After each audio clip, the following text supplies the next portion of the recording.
tonight is an absolute must. Mike Godfrey, great things were expected of North Carolina in the preseason, ranked in the top 20. Now they're 0-2. What happened, and more importantly, can they turn it around? Mike, this is a good North Carolina football team. They got a lot of talent. They got top 20 players, but they're young.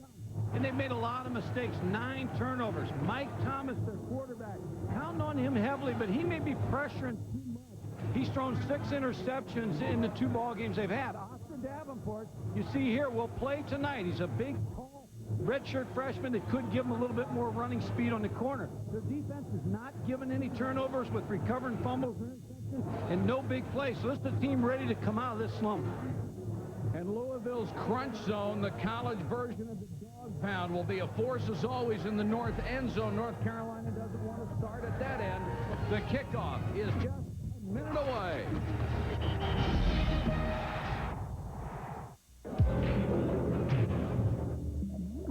What big ears you have. All the better to hear, my dear. And what big eyes you have. The better to see you with, my dear. Real red, real smooth. Red Wolf. My, what big teeth you have. What are they for? Oh, no. Follow your instincts. Hi, may I help you? Yeah, I need some shorts to play basketball. Indoor or outdoor? Outdoor. Full court or half court? Half, I guess. Pick up our plan. Shirts or skids? Excuse me? Home or away? Team or one-on-one? Is activewear becoming too specialized for you? Try Discus Athletic. Heavyweight sweats and tees. The activewear that's right for however you play. Discus Athletic. The way America plays. Horse or pig? Welcome back to Louisville. Ron Cooper, the youngest coach in major college football, sends his kickoff team on the field. Let's check in with Jerry Punch. Doctor? Thanks, Mike. Unfortunately, the much-anticipated confrontation between 2 preseason All-American Outland Trophy candidates will not materialize tonight. North Carolina's Marcus Jones is 100% for the first time this year after a preseason knee sprain. Unfortunately, the guy who lines up across from him, University of Louisville offensive tackle Roman Oben, is not. And one of maybe the best-kept secret in Louisville this week, Oben sustained a sprained knee and sprained ankle in the final offensive series last week against Michigan State. Not only will he not play tonight, he will not even dress out. Now, without Oben there to slow down Marcus Jones and company's rush, North Carolina's already formidable pass rush could turn into a Tar Heel track meet. Mike? All right, Jerry, thanks very much. That's Scott Caparelli, who will kick it off for North Carolina, the center deep man. Frank Fountain, who has averaged 17.3 yards a return on 3 kick returns this year. And we are set to go from Louisville, Kentucky. Fountain fumbles the ball into the end zone. And Louisville will start from its own 20-yard line. Marty Lowe is in his second year as Louisville's quarterback. Calvin Arrington has a pair of 100-yard games in 3 starts this year. Senior Coswell Sims, the leading receiver. A trio of sophomores, Bell, Montano, Bogan are the other starters. Jason Stinson making his 20th consecutive start on a veteran line. He'll line up with Thomas, Gathers, Price, and Johnson. And Arrington gets the initial carry by Mays as he got out to the 22-yard line. All-American Marcus Jones leads Carolina's defensive line. The other starters, Ellis, Terry, and Davis. The sophomore Brian Simmons leads a great set of linebackers, including Mays and Hamilton. Fuzzy Lee, the leader in the secondary. He'll line up with Phillips, Brown, and Boyd.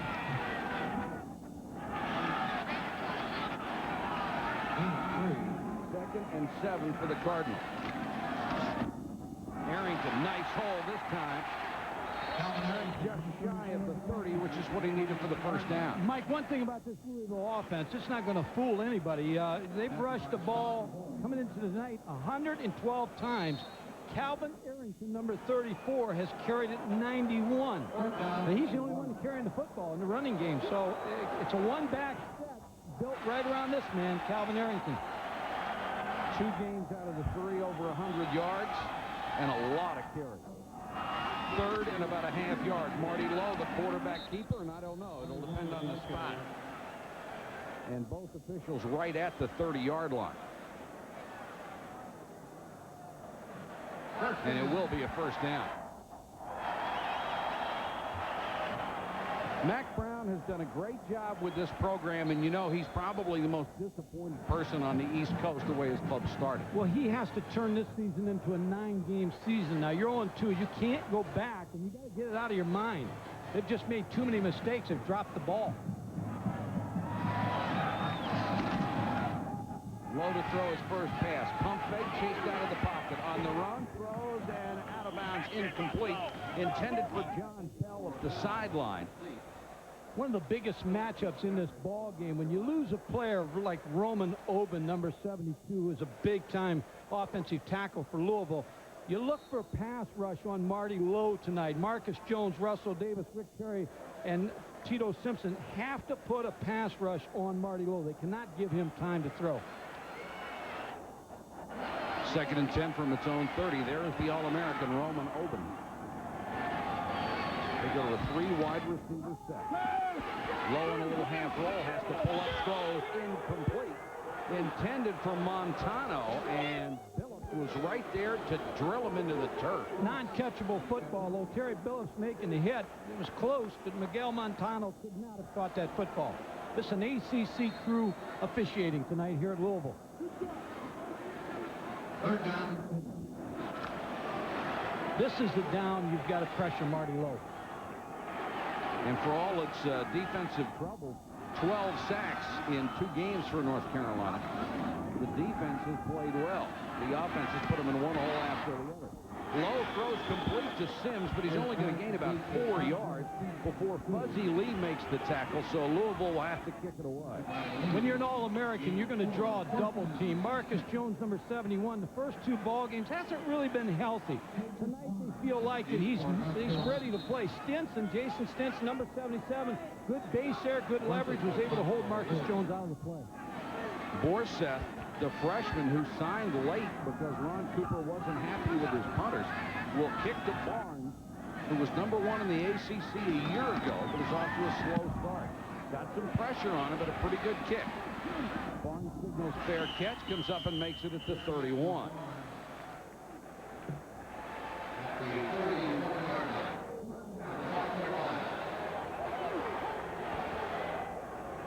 Senior Mike Thomas will lead the North Carolina offense. Jonathan Linton gets to start at tailback tonight. He had over 100 yards last week.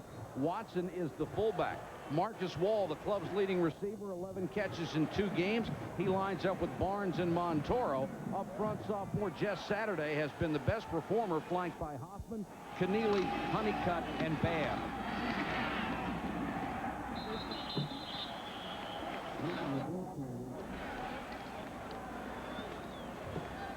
For Louisville on defense, Derek Lillard leads the line in tackles. He lines up with Golston, Jones, and Powell. Leading tackler Tyrus McLeod. The middle linebacker flanked by Frost and Campos.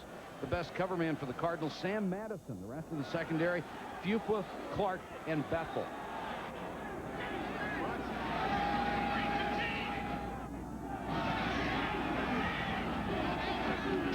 Second and 5, and motion for North Carolina. Looked like a Russell Babb, who's played very well this year, number 67, jumped early, so that will cost them the 5 they got on first down. Mike, Michigan. Dead ball. False start on the offense. 5 yards.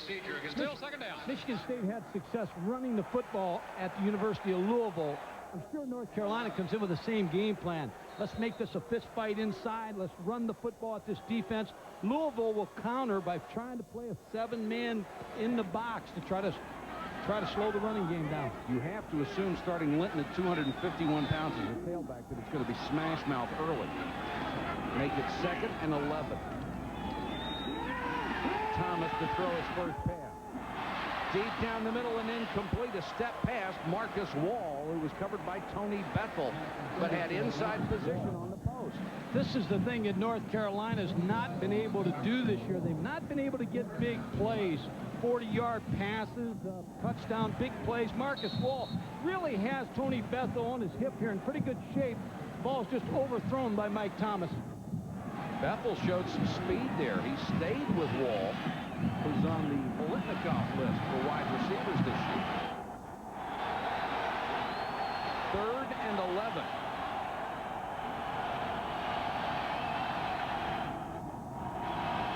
Here comes the blitz by the corner, Madison.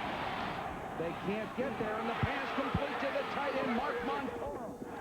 His 7th catch of the year, dragging people with him. John Fuqua, Frenchie's son, finally makes the tackle. But when you try to play 7 people in the box, and North Carolina flexes the tight end, what I mean by that is they move the tight end out 5 extra yards.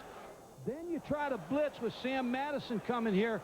I think this was a very good call by Mack Brown because it gives Mike Thomas a chance to get on the corner. He's going to roll to his left, and watch him get square now. Quarterbacks, he gets square at the line of scrimmage, so he gets his whole body and arm behind that play for Mark Montoro. Good call. Jones, number 92, is in as the tight end. Led the back to the ground game with Linton, 251 pounds, chugging up the middle inside the 20. Derek Lillard, number 83, who had 54 tackles a year ago and only 4 starts, made the stop. Well, we don't want to forget that Leon Johnson, also a great tailback, is not starting tonight. He's healthy, and he'll be in this ball game fairly quick. And North Carolina's had that history of alternating backs a lot anyway. That was one of their concerns coming in. They only had Leon Johnson as a proven runner this year. And now Linton has picked him up. 2nd and 5. Linton went over the 100-yard mark a year ago. This Johnson, number 12. Louisville comes with a blitz. Linton, force followed by Johnny Frost, number 56. Let's go to Dr. Jerry Punch. Jerry? Guys, before the game, I spoke with North Carolina's offensive coordinator, Darryl Mooney, and asked him, what about starting the sophomore Linton tonight? Why would you start him? He says, nothing that Leon Johnson did wrong. It's what Linton did right. 14 carries for 102 yards and 2 touchdowns against Maryland. The young man deserves a start, but we're going to rotate tailback about every 5 snaps to try to keep someone fresh. He said that was our problem against Syracuse. Leon Johnson got tired as he touched the ball over 35 times. Absolutely, Jerry. Leon Johnson checks in right now on 3rd and 2, full house formation. And Johnson will get the carry. Flag goes down, and so does Johnson. A yard short of the first down. Tyrus McLeod, number 52, the middle linebacker, makes the stop. They like to call that linebacking group the Bermuda Triangle. Runners go in, but they don't come out. I think there were offsides on this University of Louisville where the flag was thrown. Offsides on the defense. 5 yards. First down. And you talk about a team like North Carolina making a lot of mistakes. This is a pretty good start for them. Mike Thomas gets an early completion. They get a break here. University of Louisville gives them a break here to keep the chains moving. Where North Carolina's danger said here, Mike, is the option play with Mike Thomas. He's a very good runner. Well, that stop would have forced the Mike to kick the field goal or at least try for one here. Instead, they have a new set of downs, 1st and 10 just outside the 11-yard line of the Cardinal. Put the tight end Jones in the slot, and we've got a timeout. 9:16 to go first quarter. Scoreless, North Carolina and Louisville.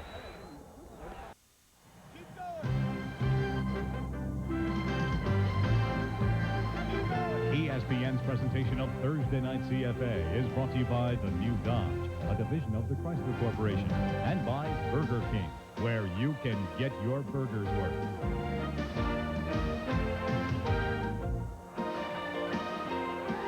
You're watching from the crunch zone, the north end zone here at Cardinal Stadium. The fans will try to whoop it up a little bit as their defense is pinned back at its 11-yard line.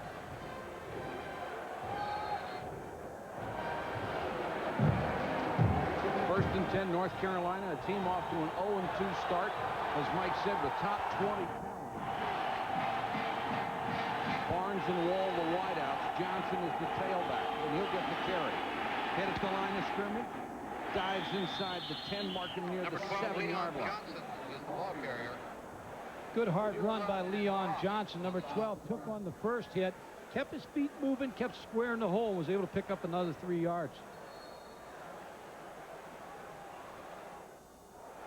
Only Amos Loris and Natron Means had more rushing yards in their first 2 years than did Leon Johnson, with pretty good company.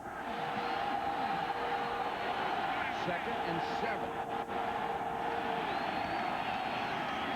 give it to the fullback, Maurice McGregor, a junior, 6'2", Ball carrier for North 260 pounds. When you've got good linebackers, and Tyrus McLeod, Johnny Frost, Alan Campos, all good linebackers, and they're active, the way you slow them down is give that ball to the fullback and get people on them right away.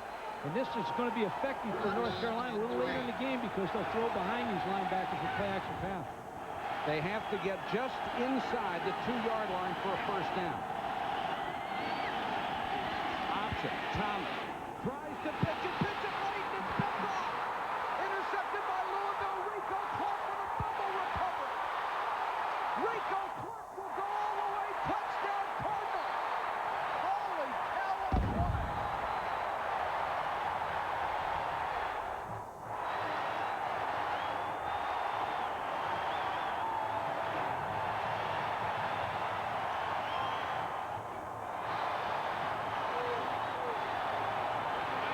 Mike, we just saw what North Carolina's season has been. They move the ball. They get down to the 5-yard line. They throw it away. It turns out a touchdown for the other team. But Mike Thomas is trying to win the game himself. He tried to make a play that was not there. He tried to pitch the ball too late to make something happen instead of taking the sure 3 points. There is the turnover margin. 6 interceptions. They've lost 4 fumbles. That was a 94-yard interception return by junior Rico Clark. And now the officials have a conference on the field. They're going to call this back, maybe a forward lateral, or this will be a break for North Carolina. There was no flag on the play. Not one. And Mack Brown obviously likes the call. How can you call it back if nobody threw a flag? Oh, and Ron Cooper is just going to be beside himself. Here's a play again, but I want to really get in on Mike Thomas here. He's a senior quarterback. Things have not gone well. Look at here. He tries to make something happen. That did not look like a forward lateral. He looked like he was the 5. The ball hit at the 6. This would be such a huge break, obviously. Mike, I think we're going to see Oscar Davenport, the backup quarterback, because when you've got a quarterback struggling, what you need to do is put him on the sidelines and let him watch a little bit and see what's happening a little bit. Let him get a little bit on the sideline where he can talk to the coaches. Louisville just got a horrible break from this officiating crew. Instead of a 94-yard fumble return for a touchdown, they will get the ball, but they start from their own 9-yard line, and from the replay and from live action, it certainly did not look like a forward lateral. Back to the ground for Louisville. Arrington stood straight up by Brian Simmons. He is going to be a great linebacker. Let's go to Jerry Punch. Doctor? Guys, I just talked to the side judge to get an explanation of the call. He told me that the call is that you cannot advance a grounded backward pass. The ball was a backward pass. Had it been forward, it would have been an incompletion. But it was backward. It hit the ground, and the defense cannot advance a grounded backward pass. So it's Louisville possession at the spot of the recovery. So not treated as a normal fumble. I think the big thing is Mike Thomas is trying to make something happen. And on turf, that ball is going to bounce straight up. Rico Clark alertly picked up the fumble. Arrington has a big hole off the left side, shakes a tackle out to the 19-yard line, very close to a first down. Omar Brown had to come up from the safety spot to make a tackle. Well, if you're North Carolina, you figure maybe things are going to go our way a little bit. We make a mistake and it doesn't turn into 7 points. This Calvin Arrington's impressive. I mean, he really, coming into this year, people questioned whether he was durable enough to be the tailback for the University of Louisville. Only had 159 yards in his first 3 years. He had an ankle injury last year, kind of slowed him down. It is a first down. Montano and Sims, the wide receiver. This is Sims, incomplete. Contact on the coverage, no flag, and I tell you what, you are not going to be able to please the fans tonight, no matter what. No, it's just on the coverage. It's all going to go downhill from this point. That was pretty good coverage by Terry Billups. what Louisville was trying to do. The safeties from North Carolina's cheating up, trying to get in the running game, trying to stop Calvin Arrington. They're sending a message to those safeties. We're going to try to throw the post behind you.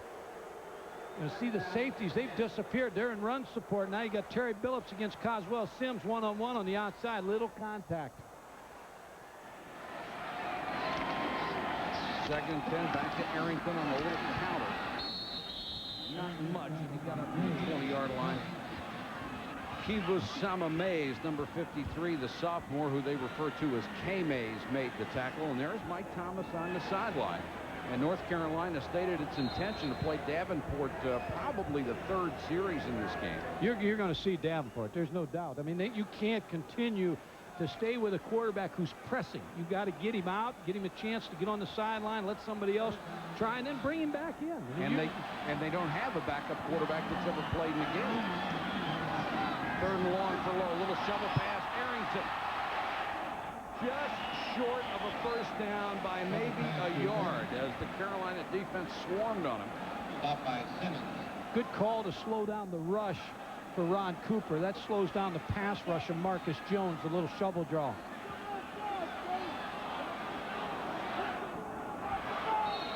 Here's a double team on Marcus Jones again. He's going to face that all the time, but the good players find a way to split the double team and get out of it and make plays. What it's done for his other line mates is give them a chance to make plays, too. Plus, it gives a chance for K. Mays, the middle linebacker, number 53. No one can get on him. Borseth to punt to Barnes. Last time they came after him a little bit. There's Barnes back at his own 30. Mike, I think I'd bring Mike Thomas back this next series. I wouldn't want to give him the feeling that, you know, all of a sudden I'm down on him a little bit. But I sure would get Oscar Davenport in this game. Delay of game. Dead ball. Delay of the game on the offense. 4th down. That'll cost Louisville 5 yards. They'll still have to punt it away. Mike, the psychology of dealing with a quarterback who's obviously your most important player, you'd like to get the other kid in there, but you can't worry forever about this guy's psyche. No, and but you have to make sure the other guy's ready, too. Yeah. I mean, you're ready to play because you can't come back. How they missed the block, I don't know. As Brian Simmons came through, and it looked like he would easily block the punt, and Borseth gets a huge break as the ball hits the turf and kicked forward. Simmons went right by him. He was 2 seconds early. His mistake was he did not take the ball off the punter's foot. Too high. A 33-yard punt that could have been a block. Welcome back to Louisville. 0-0. North Carolina and Louisville. ESPN, your home for college football again this Saturday at 11:30. Start off the day with College Game Day. Then quarterback Bo Morgan will lead the Air Force into Chicago against Northwestern. At 3:30 and 7, the residents in scoreboard with all the scores and highlights. And then at 7:30, Joe Paterno's Lions visit Rutgers. Chris and the boys back with a complete wrap-up of the day in college football on the residents in scoreboard. A couple of huge breaks both ways so far in this game, and Mac Brown has to wonder what this very talented team is up to. They'll start from their own 44-yard line. Johnson is back in there at tailback behind McGregor, and Johnson will get the carry. Great job by Powell, the right defensive end. Played off his block and strung it out. And here's a young man trying to make up for last week. He was suspended. He's from Detroit, and he had to sit in the stands with his friends. Brian Simmons is going to be the second man in. He's going to go for the block punt. Now I'm going to stop it here in a second. This is how not to block a punt. Stop it right there. See, what he has to do is get his hands down here and take the ball off the punter's foot, not straight up in the air like that. You don't block a punt like that. Poor technique by Brian Simmons. Thomas takes a wicked shot from the cloud. Holy cow. Well, you got to check for body parts after that. Well, again, Mike Thomas may be so shook up right now, but he's going to get more shook up after this play. See, no one's blocking Tyrus McLeod, number 52. Just came on a scrape and just hit Mike Thomas. And you got to figure Oscar Davenport's just a couple plays away here from getting in this football game. He was almost 1 second away. 3rd and 13. Louisville, a team that felt it deserved much better last week against Michigan State, trying to prove something tonight. Thomas under pressure, throws incomplete, intended for Wall. couldn't hold it. Good coverage by John Fuqua. It's almost like you start to look around and say, okay, who's going to make this mistake? Marcus Wall dropped this football. He could have bailed Mike Thomas out with that catch, but you're looking at the guy on the sideline, Oscar Davenport, that may just be the key that ignites this football team by going into the ball game. But Marcus Wall just dropped that football. Should have had that. That's a good throw. Had a school record 9 touchdown catches a year ago. Bethel will go deep for Caparelli's punt. He's taken over all the kicking duties this year. Bethel signals fair catch and makes it to the 25-yard line. Punt of 34 yards, no return, 3:14 to go in the quarter. It's been exciting, but it's still scoreless. Thomas, the starter. Davenport, the redshirt freshman who has never played, but we expect to see him in North Carolina's next series as the Tar Heels trying to get something sustained on offense that doesn't end in a mistake. Louisville, however, takes over its own 25-yard line. Marty Lowe, 1st and 10. They've got Alvin Lloyd in for his first carry, the redshirt freshman, a young man who left the team during the spring, during two-a-days, came back to the club, did not travel the first 2 games, did not play last week. They said now is the time. This kid is ready to play. Well, he quit the ball club. He said, I'm not sure I want to play football anymore, and they talked him into coming back, sat him out the first 3 ball games, but there are a lot of coaches in the spring thought he'd be the starter. As a senior in Louisville, he rushed for 1,300 yards in high school. Lowe, looked like a busted play. Goes to the tight end, incomplete as Simmons makes another big hit. Tyson couldn't hold it. Simmons is an impressive-looking athlete. He really is. He can run. Carl Torbush, the defensive coordinator, told me before the game he's their leading player on defense right now. He just makes things happen. This is a bust from the start. I think Marty Lowe came out the wrong way, and then he threw the ball to Gerald Tyson, number 98. A good stick by Brian Simmons. Lucky that ball wasn't called a fumble. Tyson, a tight end, is 277 pounds. They go with 3 wide receivers. Montano checks in. Arrington's back in at tailback. And they try to Arrington in the flat, and it's batted away by defensive end Greg Ellis. Hand up. Nice play by Ellis, so Louisville is 3 and out, and Lowe really upset with himself. Greg Ellis, with his 6'6" frame, was just able to get his hands up, knock that ball away. Now you wonder again, you go back to North Carolina, is this the series that we're going to see Oscar Davenport? And if you do see him, you know, what do you allow him to do? I think you just come out and let him throw the football, sprint him out, run the option. North Carolina's been known to run the option, haven't run it as much. Short snap, they'll run it. Campos, the linebacker, the 20, the 10, the 5, down the 1. Oh, what a call. Ron Cooper, who was known to gamble at Eastern Michigan when he thought he had a chance, takes a huge gamble in this game, and Campos, the linebacker, goes 70 yards on the short snap. Do you believe this? That's one of those calls, it's feast or famine, where you're lined up, and it's going to be, the ball's going to be snapped right to Campos. And what happens, you'll look at people in the film, and special teams-wise, sometimes, look how he's carrying the football here, Alan Campos. He just wants to get the end zone, but sometimes you really have tendencies in the kicking game, and people spot some plays here where you can really take advantage of somebody, and Louisville took advantage of North Carolina. Campos has some pretty good speed, doesn't he? He really did. Somebody's going to show him how to carry the football, though.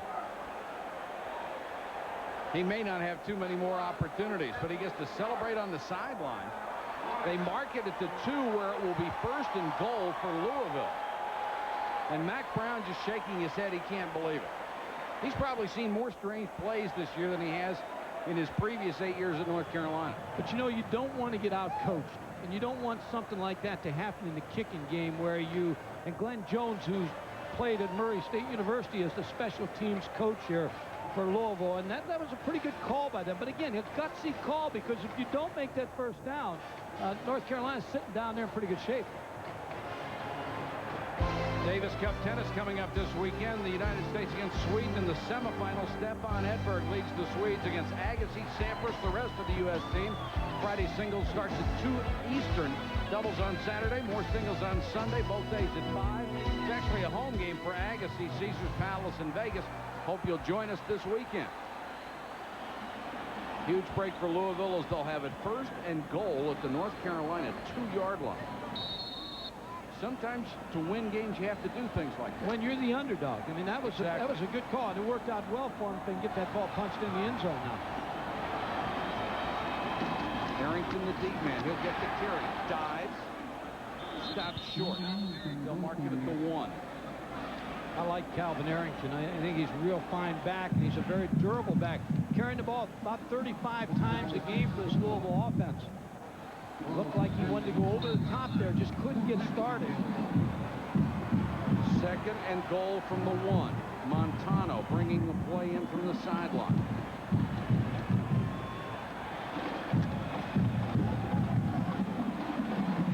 Price, number 68, the starting right guard, lined up in the backfield. Arrington to the outside.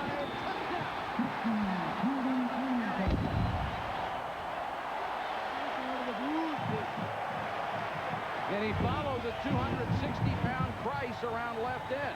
Well, Mike Ditka used to put the refrigerator in the backfield, but this Sean Price is 5'11", 250. He's a little bit more like an icebox. He was able to lead Calvin Arrington around the corner.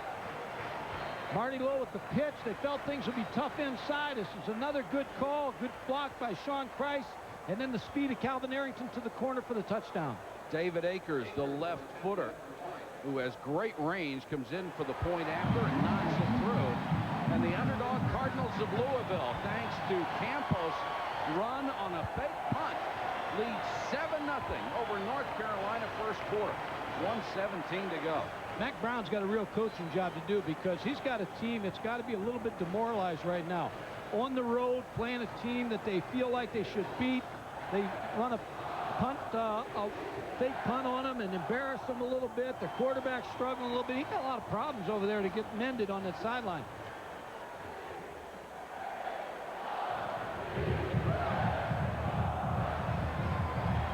Already had a lot of big plays. Here is the fumble as North Carolina had it down at the 5-yard line.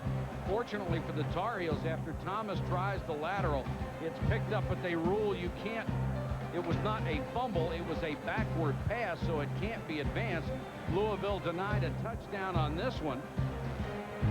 Then the fake punt, and Campos, the linebacker, takes off all the way down to the 2-yard line. Big plays have certainly gone in Louisville's favor, and then North Carolina should have blocked the punt. Here's Arrington getting in the end zone. But Mike, you know, when you fumble the ball on your own, going in on the 10-yard line, not only do you lose the football, but you lose the points, breaking ahead on the road here, which would have been big for North Carolina's confidence. But Louisville, pretty good first quarter for them.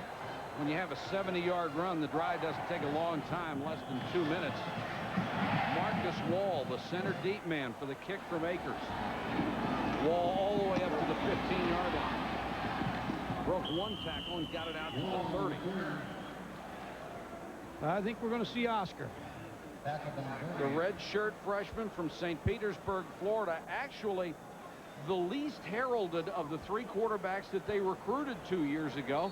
And through the redshirt year, he has turned out to be the best prospect. And you don't want to put him in a bad situation, but this is not the time to protect him either. You got a pretty good running game behind him, but you got to turn him loose and let him roll in the corner.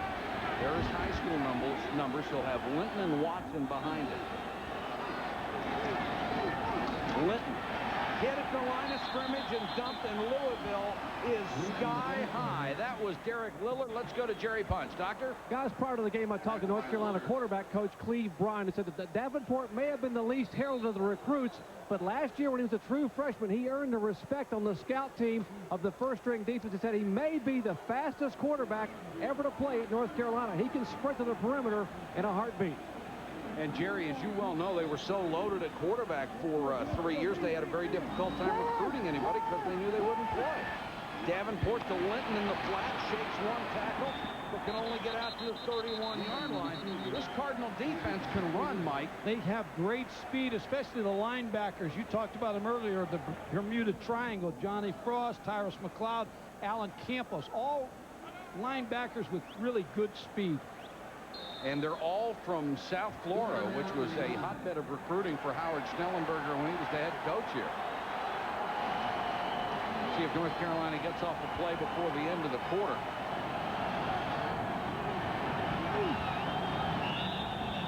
And they will not.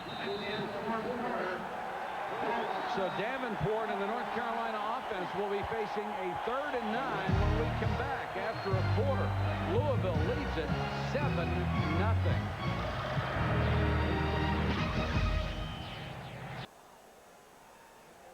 To tell you the truth, honesty will get you on television on our Thursday night series. I know you missed class tonight. Of course, everyone skipped physics anyway. You tell the truth, we get you on. And you couldn't do that under Ron Cooper.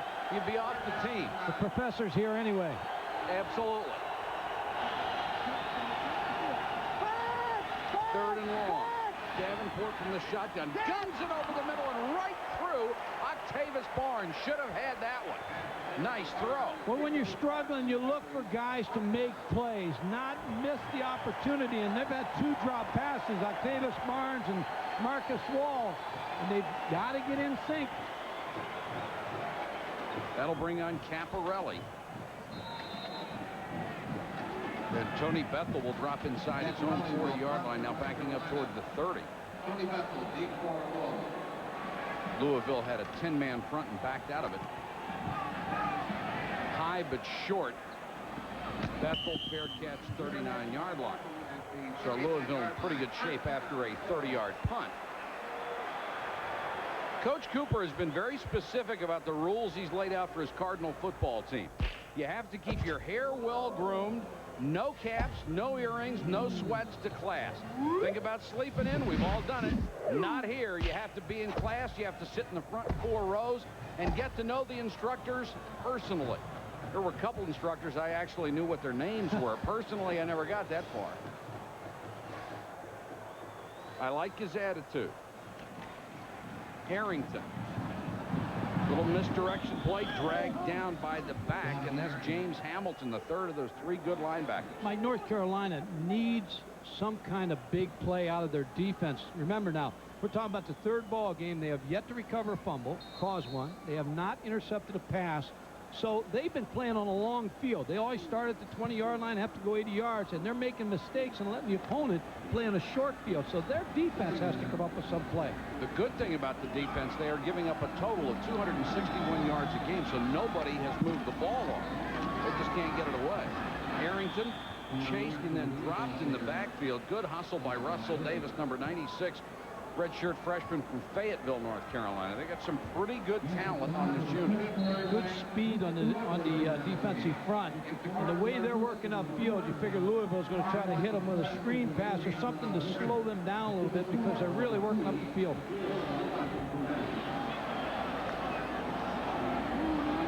So with 3 wide receivers, Bell, Coswell, and Montano. Make it 4 wide receivers. And Lowe throws incomplete, had Miguel Montano wide open and missed him. And it's been a tough night so far for Marty Lowe. Really struggled against Michigan State. They had 7 turnovers in the first half against Michigan State, so I'm sure Ron Cooper doesn't want them to lay the ball on the ground here. You've got a North Carolina team reeling a little bit. They're like a fighter. They've been hit a couple times here and reeling against the ropes. Forseth, the true freshman, to kick the Barnes. Had an 88-yard return last year for touchdown against SMU. There's a flag down as Forseth gets it out of there. And a fair catch made to the 19. We'll check the penalty. Where that call is, it looks like Simmons got through the last time. They may have held him this time, number 41. And it will go against North Carolina. And if it's a hold, they'll make him kick it again. I mean, it will go against Louisville. Take him back. When you have a player like Brian Simmons who broke through on that punt, Mike, and you said, you know, he couldn't have missed that punt other than bad technique. On the offense, 5 yards, still 4th down. But don't think that punter, Jeremy Forseth, doesn't remember him blowing in there. So even though you don't block the kick sometime, you affect the punt. For North Carolina. Forsyth will punt. Campos a little early. He was the guy who had the short snap in the 70-yard run earlier. Now Forsyth will have to do it again, and Carolina peels back for the return. This is an end-over-end kick, but a long way. Barnes has room to the outside, needs to beat the punter. Finally dragged down from behind. Octavius Barnes, a big return. John Fuqua saved the touchdown. That's the young man who dropped the pass. He just redeemed himself. And that might be the play that gets him sparked. 47-yard punt, 41-yard return. Carolina.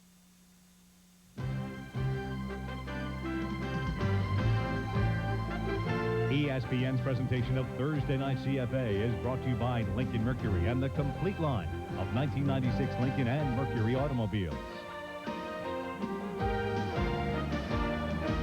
Louisville, Kentucky, and the beautiful riverfront here.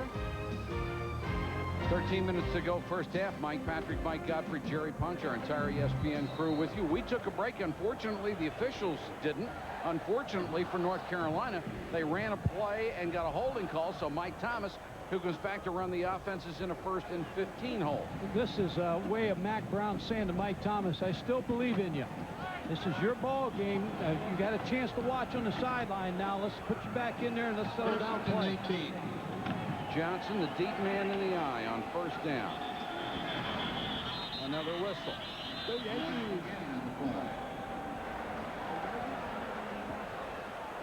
Can't make many more mistakes than this. Dead ball. Delay of the game on the offense. 5 yards. Still 1st down. You can't have a delay of game call after a timeout. You've got to get the play off. Well, you're on the sideline, you're talking to your players, and maybe they didn't realize the clock was started, but a mistake by the North Carolina sideline. Now 1st and 24. And you give up that good field position you had with the Octavius Barnes punt return. Number 23, L.C. Stevens, in as a wide receiver for the first time. Thomas under some pressure, dumps it off for Johnson. Johnson tripped behind the line of scrimmage. Great play by Terry Rice blocking. He started last week because of an injury. First game he played, 17 tackles. And North Carolina's going to pick up another break, roughing the passer. Roughing the passer. Running defense. 15 yards from the end of the run. 1st down. Mike, that's big right there now because you overcome that long yardage situation. And that roughing the passer, remember, put an asterisk by that play because Ron Cooper's really upset. Let's watch Mike Thomas as he goes back. He's just going to dump off the screen. Oh. There's the hit by Rondell Marsh, number 95. But that not only gets you back in that field position, but it pick up a 1st down. Well, that wasn't much. He could have been carrying a teacup and he wouldn't have broken it. I agree with you. But Marsh is going to catch it anyway. It's a 1st and 10. That's the beauty of that play for North Carolina. Johnson back the other way. Louisville hitting very hard on defense as Johnson picks up 3, maybe 4 yards. In high school as a starting quarterback for 2 years in North Carolina, Mike Thomas was 30-0 as a starter. And even at North Carolina going into this season, the only loss he had as a starter was to Texas in the bowl game. So he is a confident quarterback. He just needs to regain the confidence that he has had in the past. Scores coming your way at 10:30 and 50 after the hour. 2nd and 7 for Thomas and Carolina. Play action. Thomas wants to throw, rifles this, but short hops it to Barnes. Not a good throw. He's had a couple of drops, but he's made his share of poor throws, too. He's pushing the ball right now. He pushed that ball. He threw it a little bit too late. Octavius Barnes was open early. A little too late on the throw into the short side. Just ran out of room. As you see, 1 for 5, 45 yards. That was to his tight end, Mark Montoro. He has not hit a wide receiver. We'll eventually see the option with North Carolina because they are a good option running football team with Mike Thomas. 3rd and 7. Pressure coming. Thomas unloads. Complete. Has a 1st down at the 22. Darren Ashford makes only his 3rd catch of the year. A gain of 14. You're looking at the making of or breaking of a quarterback because this is a series that Mike Thomas really needs to have something good happen to him. drop back pass, pretty good protection. A little late move by Johnny Frost, the 56th linebacker, but Darren Ashford on a curl route on the outside, wide open in front of Tony Bethel. 1st and 10, North Carolina. Thomas looks one way, throws back the other to Barnes on the flanker screen. Barnes inside the 5-yard line. Nicely set up as Thomas faked one way and went the other. Good job throwing. Looked like he was going to throw to the back Leon Johnson and came back to the backside. First down for North Carolina. Good protection. Jeff Saturday, the center with good protection. Octavius Barnes with the big play inside the 5. 1st and goal, North Carolina down 7-0. Johnson is the deep man. 2 fullbacks, Watson and McGregor in front of him. McGregor, the fullback, maybe a yard. Campos, who had the big run, hanging on to his knees. You got to be impressed with these Louisville linebackers. Now they can run and they take it on. Alan Campos with the big play on the fake punt made another good stop on McGregor, the fullback. Let's go to Jerry Punch, Doctor. Hey, talking about the Louisville linebackers, Campos, McLeod, you know, and Frost, get that their speeds in the 40, 4.55, 4.58, and 4.59, so those guys can move. Jerry, you think those guys will be playing on Sunday in a couple of years? No doubt, Mike. 2nd and goal. Johnson, nice hole off the right side, powers his way in. No signal yet now, touchdown. Big series for not only North Carolina, but number 15, Mike Thomas. That was big to be able to go on the sideline, watch a series, get another shot to go back in there, hit a couple key passes. That's big for this North Carolina football team, their offensive team, and number 15, Mike Thomas. And a very iffy roughing the passer call kept that drive alive. I said you can put an asterisk by that one because that's the biggest play of this game other than the punt, the fake punt by Louisville. Caparelli for the point after.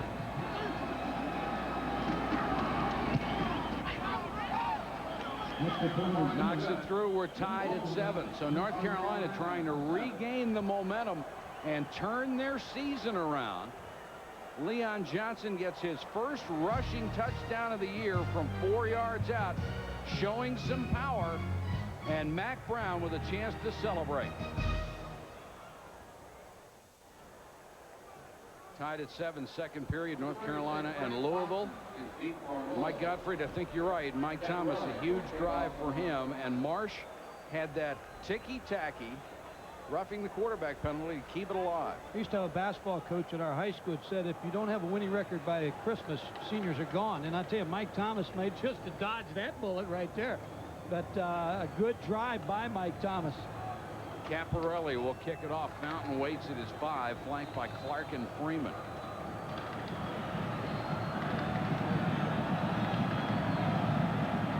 Be kicking into the wind. And hits a squibber. Clark will pick it up at the 15. Nowhere to go. And his gang tackle up at the 25. Look at that sea of white and blue. And now we've got fist fly.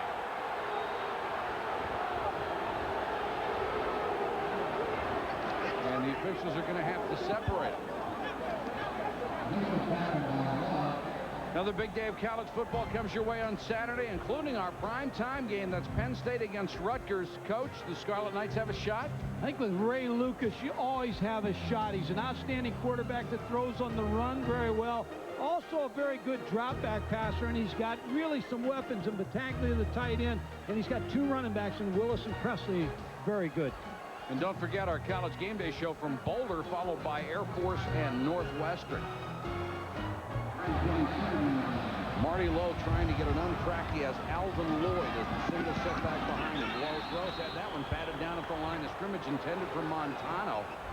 And the crowd letting Marty Lowe hear it a little bit. Second-year starter. Marty Lowe threw 17 interceptions last year, and when Ron Cooper came in, he wasn't real happy with the decision, but got on the same page with Ron Cooper, and Greg Ellis here deflecting that ball, number 87. And Ron Cooper said he's really picked the offense up. He got every bonus for captain from the football team, so solidly in that position. Didn't exactly endear himself to the new coach when he says, "Who is this guy? What are we doing?" The end around to Coswell Sims goes nowhere. You wouldn't want your quarterback when you were coaching saying, who is this guy? Maybe my ex-quarterback if he doesn't get on the same page, but James Hamilton with that play. But Howard Schnellenberger left a pretty solid program here. Left a lot of good players here. Louisville did a pretty good job for Ron Cooper. This program's in pretty good shape. And it will be up to the youngest head coach in Division I at age 34 to keep it going. 3rd and 9 for Louisville. Their offense has done very little. Arrington is back in as the tailback. Straight 4-man rush. Throw out in the flat, and Sims is just dropped by Reggie Love, and that wasn't much of a hit. He went right down. Mike, you see how they're reacting now, defense. This team's come alive. I mean, they needed one good thing to happen, and it might have been that rough in the passer, but they needed one good thing to happen for this football team to rally them a little bit. Marty Lowe with the throw. Reggie Love is going to come up and hit Coswell Sims, number 2, but all the rallying that they're doing defensively, I think this club may have had a real awakening. The momentum has obviously shifted to North Carolina. That's Octavius Barnes waiting at the 27. Beautiful kick by Forsett. No fair catch. No return. Great coverage by Louisville. They'll get the momentum back on that one after a 50-yard punt. 50-yard punt. First thing a coach does when he takes over a program is to check out what's left in the cupboard.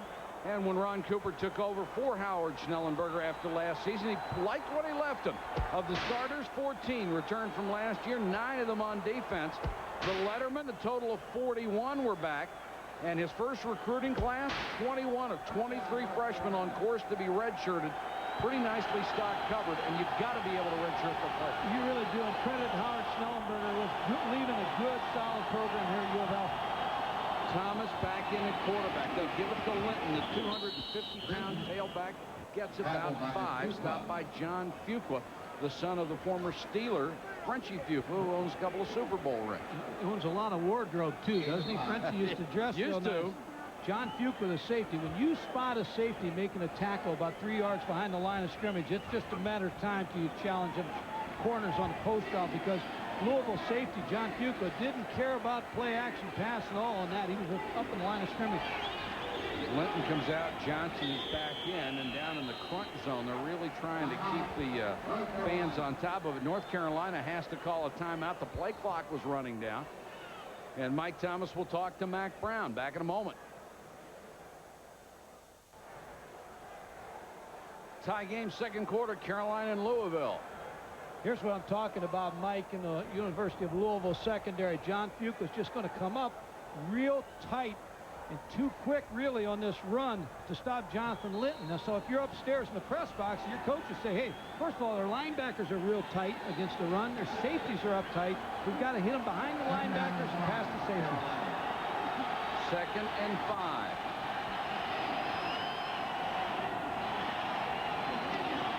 Johnson on the toss. He pulls up and wants to throw. Whoa, wide open. Caught from behind inside the 30 by Rico Clark. The guys in North Carolina are awake in the press box. Yes, sir. When you see a safety challenge it that quick, I mean, you've got to try to slow him down. What a great call by Daryl Moody and Mac Brown to be able to come back and try to affect John Fuqua. Watch the secondary on this play. See, they're coming up playing run all the way. Marcus Wall gives a little bit of a fake, and then Leon Johnson with a halfback pass. That's what happens when those safeties get up too tight. Rico Clark saved the touchdown, but it's first down Tar Heels at the 27-yard line. Back to the ground, straight up the middle for Johnson. Carrying tacklers with him to the 21-yard line. Excuse me, Linton. I see a different North Carolina team since that that roughing the passer. They're a little bit more loose now. They look like they're excited about playing a little bit. They've got a challenge on their hand.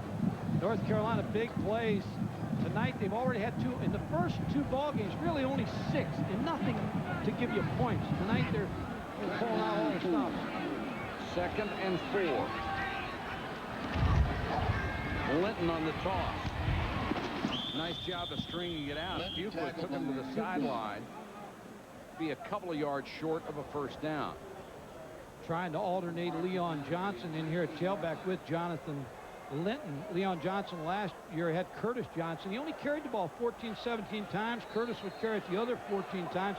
He came into camp a little bit more determined to play a little bit longer, but coaches felt like Leon Johnson got tired in that game against Syracuse. They want to get Jonathan Linton on the field a little bit more.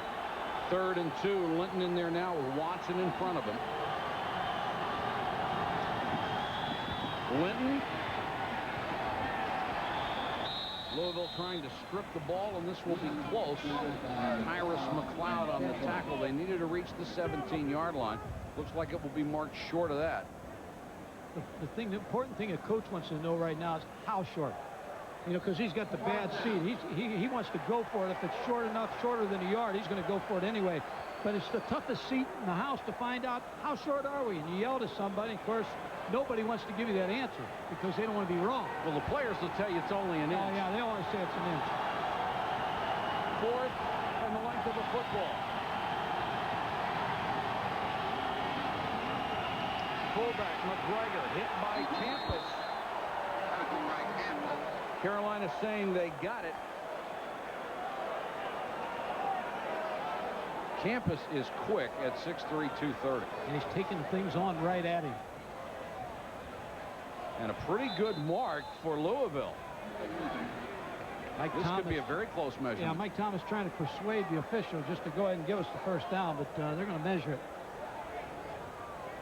What do you think? You can't take that long. What do you think? Did he make it or not? Got it by an inch. Got it by an inch. Okay. You're 1 for 1 this year. Let's see. Never been 2 for 2. Let's see. Yeah, you're right. Uh-oh. 2 for 2. You're right. An inch. Who's your eye doctor? Let's go to Dr. Punch. Jerry? You're talking about Louisville's linebackers cheating up, guys. That's what Sal Sunseri, the linebacker coach, told them. But he said, guys, they're going to challenge us. They want to bloody your nose from tackle to tackle. We need to cheat up and be able to meet them head on and control the run. The only problem with that, Mike, is the tight end behind you in the passing game. Johnson cuts it back. 5 red shirts waiting for him down at the 14-yard line. Of course, Mike, you do something on defense, you have to give up something else in return. You really do, and they're concerned because Michigan State ran the ball so effectively against Louisville last Saturday. And really, they only had a short time to prepare for this game. North Carolina had the benefit of having an open date, so you figure North Carolina's going to come in here and run the football, so you want to try to stop the run first. 2nd and 6. Johnson, nowhere to go. Breaks the tackle. To the outside, hit from behind by Clark. Ran right into the middle of the defense, kept the legs moving. Now there's a flag down, and we had pushing and shoving. Well, this one's going to involve Alan Campbell's 59 and Mike Thomas, number 15. Now, it just depends which way they're going to call it. ACC crew of officials. Personal foul on the defense. Half the distance to the goal. First down. And we don't say that to indicate a prejudice. No, Leon Johnson really hits in here. No one really wraps him up. You see, they don't wrap him up and able to take him down. Now, this penalty is going to come. I don't know if we're going to see it. There's the tackle. But Mike Thomas and Alan Campos got involved in the play, and Alan Campos threw him down to the ground. That was the penalty. 1st and goal, North Carolina. Johnson. Maybe a yard, no more. I'm not a proponent of having a regular crew do your games. I always like the split crew. At least I like to see some friendly faces out there that I've seen before. Now, this is an all-ACC group. I'm not being critical of the officiating. I'm telling you, when you're on the sideline, you're looking for edges all the time. And you like to see the old guy that you at least know or see 5 or 6 times a week or a year.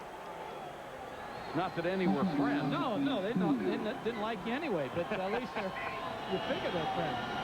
2nd and goal. Johnson on the toss. Room to run. Cuts it back. Dive. Tried to stick the ball out there. May have come loose. Louisville saying they have it. And they do.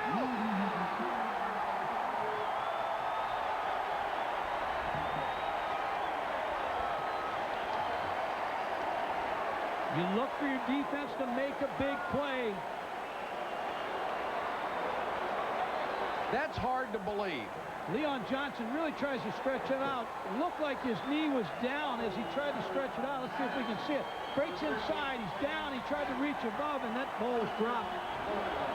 Sam Madison gets the recovery. He's number 13. Hit his own player. And they'll get the ball on the 20-yard line, so a big, big break for Louisville. This has been a game of huge plays. Some made, some not. I think that was a good call, unless his knee was down, but it looked like a good call by the officials. The turnover margin for North Carolina has just been crushing. 11-1 this year. And now with 4:52 and counting, second period, Louisville just trying to right the ship again.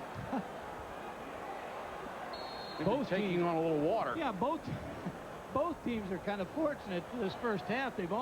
Both teams have made a lot of mistakes. A lot of big plays in this first half. Arrington is the tailback.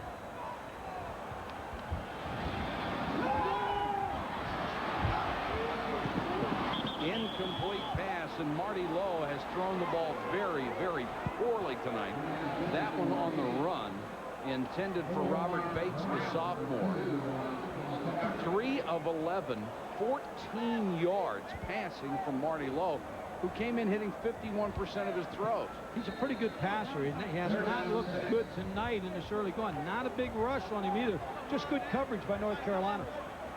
Mac Brown has to be standing over there saying, well, what's next? I'll tell you what, I'd feel pretty good if I was Mac Brown. Now, I've made some mistakes, but at least you're 7-7. Low under pressure. Boom from behind the All-American Marcus Jones. Combines with Tito Simpson. Well, you figure Marcus Jones is going to make some plays. He begged. He was a defensive end last year. He begged to go inside. He passed on the NFL draft. He said, I want to be the first person in my family to graduate from college. That's important to me. Beats a double team. Sean Christ, number 68, just couldn't hold on to it. Good sack by Marcus Jones. 19 career sacks, 1 behind William Fuller, 2 behind Lawrence Taylor all time. Forsett will have to punt to Wall. Wall late back catch, hits a North Carolina player. Madison is there again. It's still loose. And Louisville has it.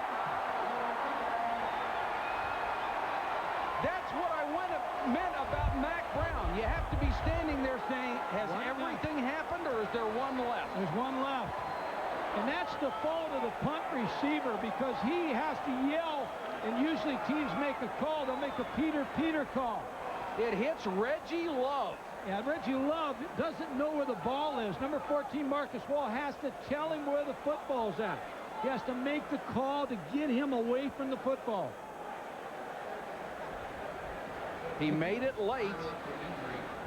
But you can't get that close. Reggie Love made a big mistake getting that close to Marcus Wall. That's just a big, big error in the kicking game. Well, let's see. North Carolina fumbled inside the 5 on an option play. They fumbled at the goal line, failed to block a punt that should have been blocked 3 times over, and and then they make this play. It's unbelievable. Well, this is just going to keep changing through the night. Now it's -11. I think they're last in the ACC in turnover margin.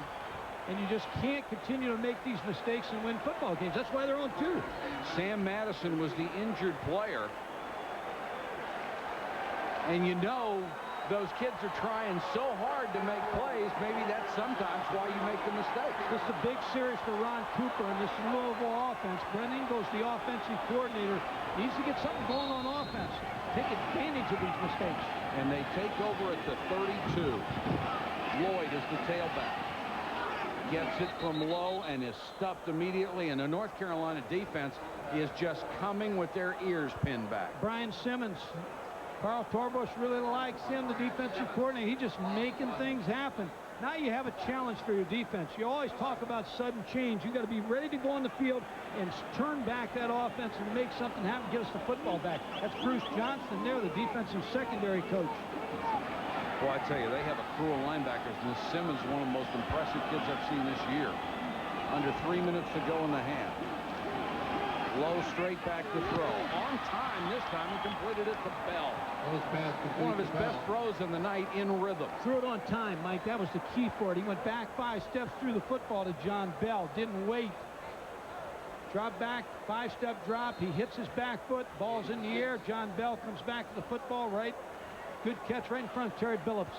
Bell, strictly a possession receiver, was a high school quarterback for one of the legendary programs in high school at Valdosta, Georgia.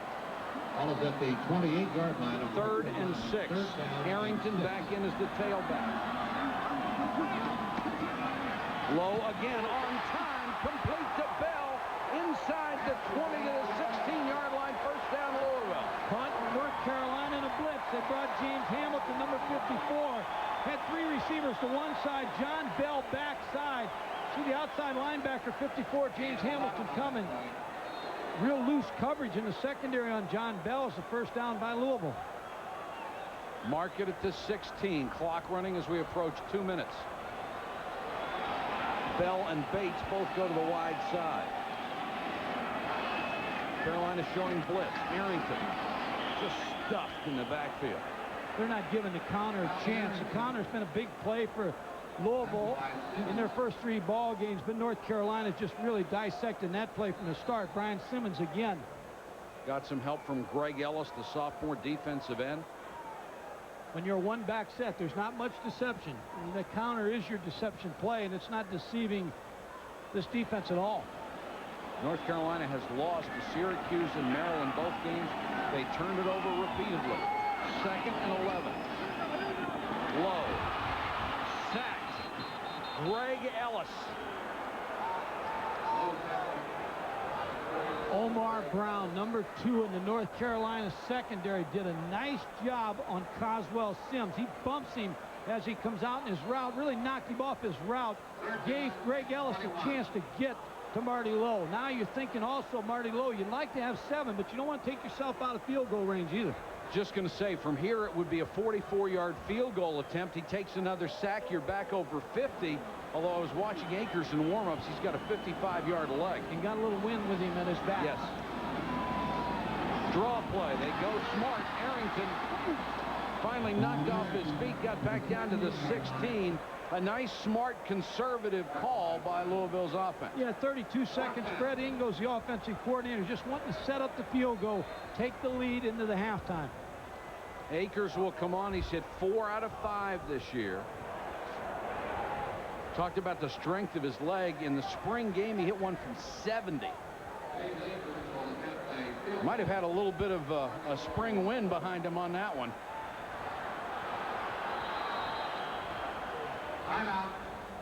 And Louisville will take a timeout with 7 seconds to go in the half.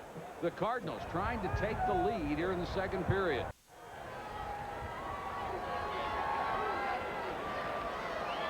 Louisville trying to break a 7-7 tie with 7 seconds to go in the quarter. David Akers will come on to try a field goal. We'll mark it at the 23, so it will be a 33-yard attempt. The North Carolina is going to call a timeout. I'd like to move here. You only have 1 timeout. Why take it in the locker room with you with 7 seconds? Louisville called a timeout first of all to stop the clock. So now you got your kicker, David Akers, just sitting there waiting on it. Now when you fake a punt early in the game, now it shakes you up a little bit on special teams. But what Mac Brown would like to get is Reggie Love loose here, number 24, and block his field goal. Let's go to Chris Fowler. Chris, what do you have?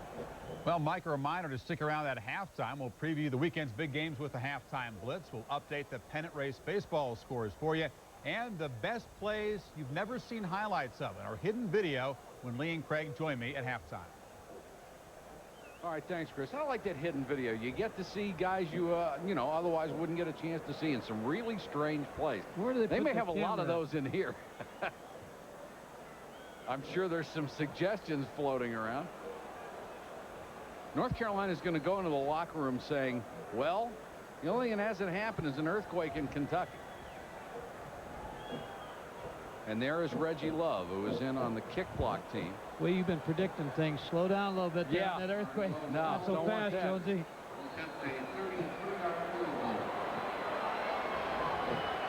Akers from 33 yards for the lead.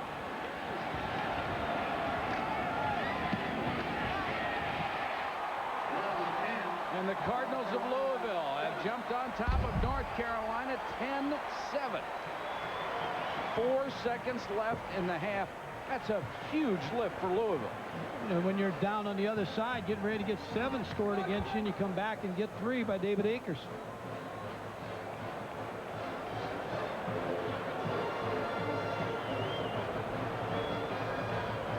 This Sunday on NFL Game Day, Chris Berman and the gang will take a look at what makes John Elway the clutch quarterback.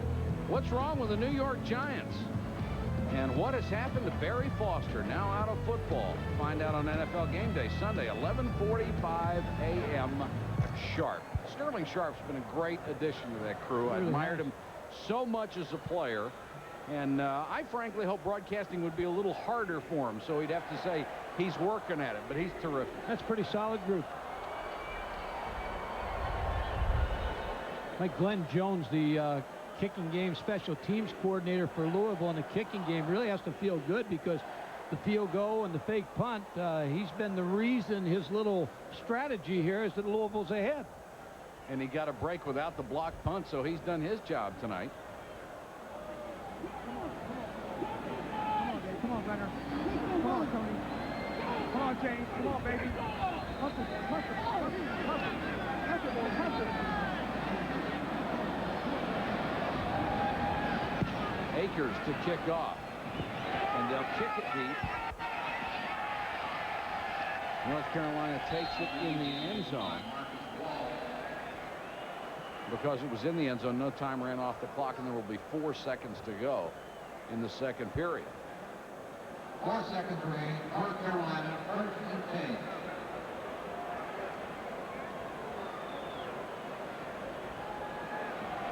10. Nice safe run play here. Oh, I think so.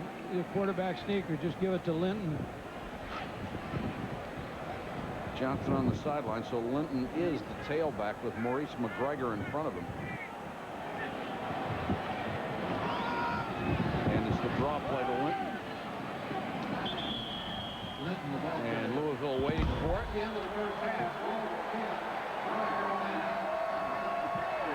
Our score at halftime, Louisville 10, North Carolina 7. Let's join Chris Fowler. Chris? All right, Mike, thanks. It's a capsule of Carolina's season, outplaying a team, but weird mistakes. 2 turnovers inside the Louisville 10-yard line. They are down by 3. Lee and Craig join me at halftime. We'll look toward the Aggies-Buffaloes game. Also, news in the NBA, a free agent signing. Hope you'll stick around. The halftime blitz also ahead.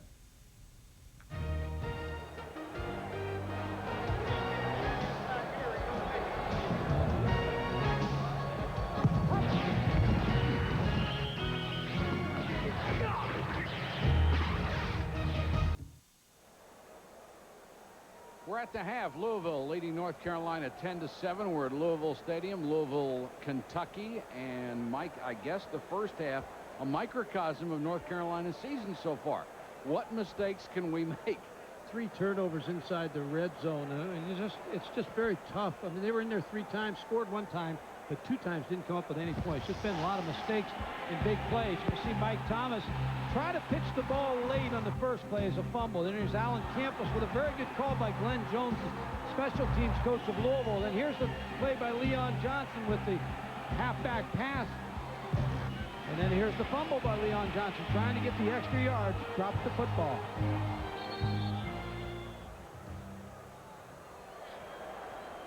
Take a look at the halftime statistics. The rushing yards for Louisville, 96. Remember, they got 70 on the fake punt. So outside of that, only 26 yards rushing. The total yards, North Carolina has outgained and outdefended every opponent it's played this year. They still have nothing to show for it. And really, Mike, Louisville's passing. They've had 16 pass plays, completed 6 passes for only 28 yards. 8 were incomplete, and they were sacked twice. So they have not had an offensive display tonight. North Carolina will get the football as we start the third quarter. That's Marcus Wall waiting at the goal line. And this one will go out of bounds. Let's check with Jerry Punch. Doctor? Guys, here in the Louisville locker room, Ron Cooper took a page out of his mentor Lou Holtz's playbook at halftime. A very emotional halftime here in the locker room. Offense set here to my right, defense set to my left, but they talked about primarily defense. We've got to stop the run. Hey, we held him to less than 50 yards rushing in the first half. Then he stood on this stool where I'm standing in the middle of this locker room, and for the last 4 minutes talked to his kids, said, guys, we're at home. We're ahead. We've got a chance for 60 million people to see that we've got a great football team and a great program. All right, Jerry, thanks for 60 million people. Now I'm nervous. I was just going to say the same thing. North Carolina may be a little nervous, too. Nothing has gone right for the Tar Heels since the season began. Thomas will be the quarterback as they start for the 35. Linton stumbled. Then he gets buried after a gain of about 2. Johnny Frost applied the big hit after Derek Lillard, number 83, had wrapped them up. This is a very young North Carolina football team, but when you're on the road, third game of the year, and mysterious things are happening to you, that's when you have to count on your senior leadership. And Mike Thomas is a senior, and Marcus Wall from Mack Brown has to make big plays. So you look for your seniors to kind of bring you through this tough struggle. 2nd and 7.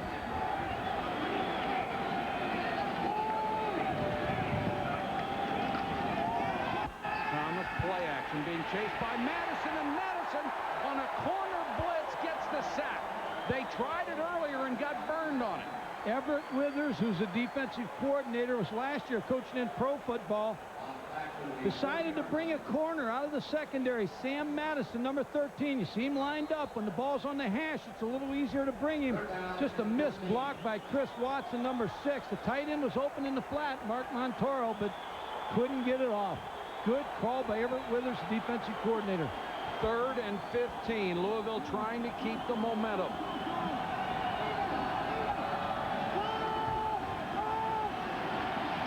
Thomas with time.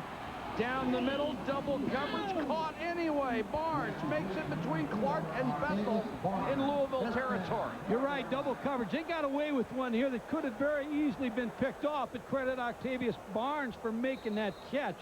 That was into double coverage, but Barnes was able to go up and make this play. And Tony Bethel and Rico Clark, 2 Louisville defensive backs, in pretty good shape. They just do not play the football. Second look at it. Barnes with a good catch. Quite an athlete. He was on Dean Smith's basketball team in North Carolina, seldom used. Johnson checks into the backfield, breaks the tackle, but Fuqua is there on the second effort to make the stop. Mike, we talked about early in the second quarter, about the linebackers filling for Louisville, and on the running game, they're just sticking it right in there, and it's very difficult for North Carolina to get anything going. But behind them, there's an area where you can hit the tight end Mark Montoro on a play-action pass. 2nd and 9. They had the one big play to Montoro in the first half for over 40 yards. Play action by Thomas. Airs it out for Wall. He couldn't hold it. Bethel never saw the ball but got back and got in the way. That could have been 7. Tony Bethel really with a pretty good play, number 46, recovering, but Mike Thomas didn't get enough on the ball. Marcus Wall had him beat. Mike Thomas just didn't get the football out to him. Pretty good play action fake here on the toss. Mike Thomas sets up. Now he just doesn't throw the ball deep enough to Marcus Wall. Makes him stop a little bit. Tony Bethel with a pretty good defensive play. Marcus Wall looking for the football, just can't make the play. 3rd and 9.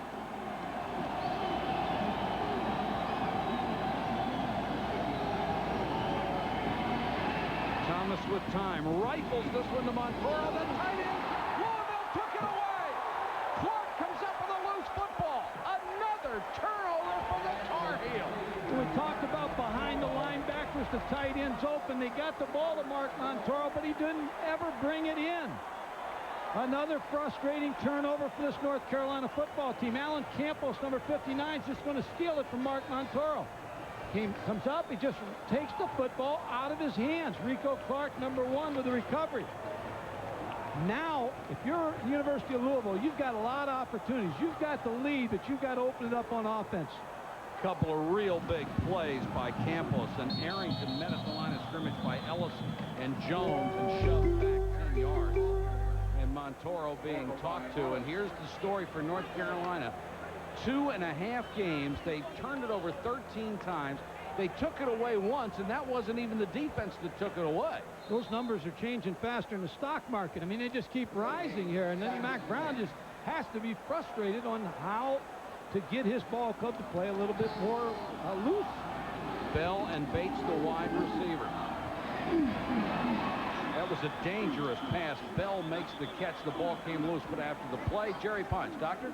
Guys, I asked Mack Brown at halftime, what do you say to you kids about the turnovers, the fact that you were snake bitten in the first half? He said, Doc, I tell you what, if I go in and talk about turnovers, talking about being snake bit, the kids will believe you. If they believe they're snake bitten, then they'll tighten up, then we'll turn the ball over that much more. I've got to go in the locker room and tell my kids, guys, we've got to come out and have fun. We've got to play loose. We've got to loosen up a little bit. We're a little too tight tonight in the first half. We should be up 21-0.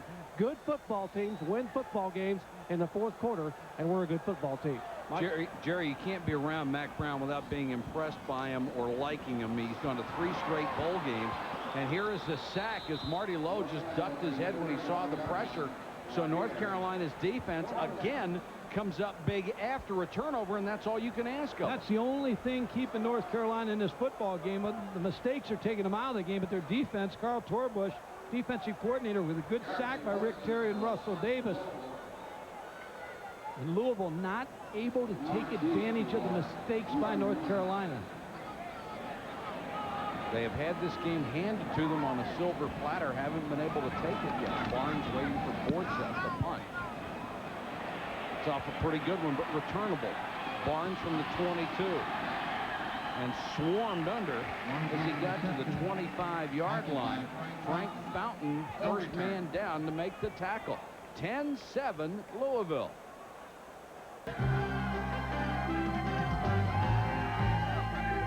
ESPN's presentation of Thursday Night CFA is brought to you by American Honda, celebrating their 25th anniversary of selling cars in America, and by The Document Company, Xerox. Good crowd on hand in Louisville. They have been treated to an exciting game, and their team is up 10-7, 10-23 to go third quarter. Good supportive crowd here, all in red tonight, supporting their football team. 4 turnovers Louisville has forced. They've only got 3 points out of it. Linton is the tailback. Thomas on the option. Forced him to keep and hit by Johnny Frost. Good crew of linebackers. Campos, McLeod, and Frost. These guys can play. Well, you talked about earlier, Johnny Frost was a middle linebacker when he came to Louisville under Howard Snellenberger. When Tyrus McLeod came, they asked Frost to move over to the strong side, and he was more than happy to oblige to get Tyrus McLeod into the ball game. You know, you look at this group, Mike, and the group that North Carolina has, pretty tough to find 6 better linebackers on 2 teams. Second down and 8. Second and 8 after Thomas gained 2 on the option. Linton. Hit initially by Jones, then stood up and brought down at the 29-yard line. Jones and Frost. Very good job by the defensive front of Louisville. They're holding their ground. They're able to get some penetration. Alton Jones, who's 6'5", 282. Pretty good move in there to stop Jonathan Linton. And remember, they're playing with some very young people in there. And they were chewed up pretty good by Michigan State. 3rd and long, here comes the blitz. Thomas wants the screen. It's not there. Powell did a great job. Number 51 dropping back, recognizing the blitz and getting right with Linton. Thomas didn't have anywhere to go with. Well, Carl Powell was the player you were talking about. He got disciplined last week against Michigan State. Really made a good play on that. Read the screen. He's out of Grand Rapids Junior College. Suspended last week, but happy to be back in the lineup this week. Had family and friends come down to watch the Michigan State game. Had to sit in the stands with him. That's embarrassing. So he's going to take that out on somebody. Caparelli will punt to Bethel, and North Carolina can't do anything offensively again. Very, very short. And one of the up men will signal for a fair catch, make it at the 49-yard line. Miguel Montano after a 22-yard punt. 8:57 to go, third quarter. Louisville by 3, 10-7. They will have the ball in great field position as they take over at their own 49. Jerry Punch made a great point about forcing them to kick into the wind here in the third quarter. And a new quarterback, Jason Payne, the junior from Rome, Georgia, an excellent runner with a good arm, comes in to take over as Ron Cooper wants something to happen on offense.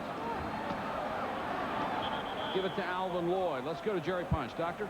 Lloyd, the ball. Guys, in keeping with our usual Thursday night ritual, we're going to have another expert analyst visit tonight. And once again, we got an undefeated Division I coach, Mark Duffner, head coach of the University of Maryland Terrapins. And Coach Duffner, glad to have you with us. And before I send you upstairs, let me ask you, you've already played North Carolina, but you're looking at a pretty good Louisville team tonight. What are your thoughts? Well, I'll tell you what, I think that, looking at Louisville right now, they've been awful optimistic with the turnovers that North Carolina's had and playing real hard. Payne straight back to throw, wants the screen to Lloyd, but it's broken up by Greg Ellis. Greg Ellis with another good play. Now, that's about his third. He's batted down at the line of scrimmage. It was a screen play, but they've got to at least brush block him and give the Olay at least. Mark, you beat this North Carolina team. They did the same thing against you. They turned the ball over a lot.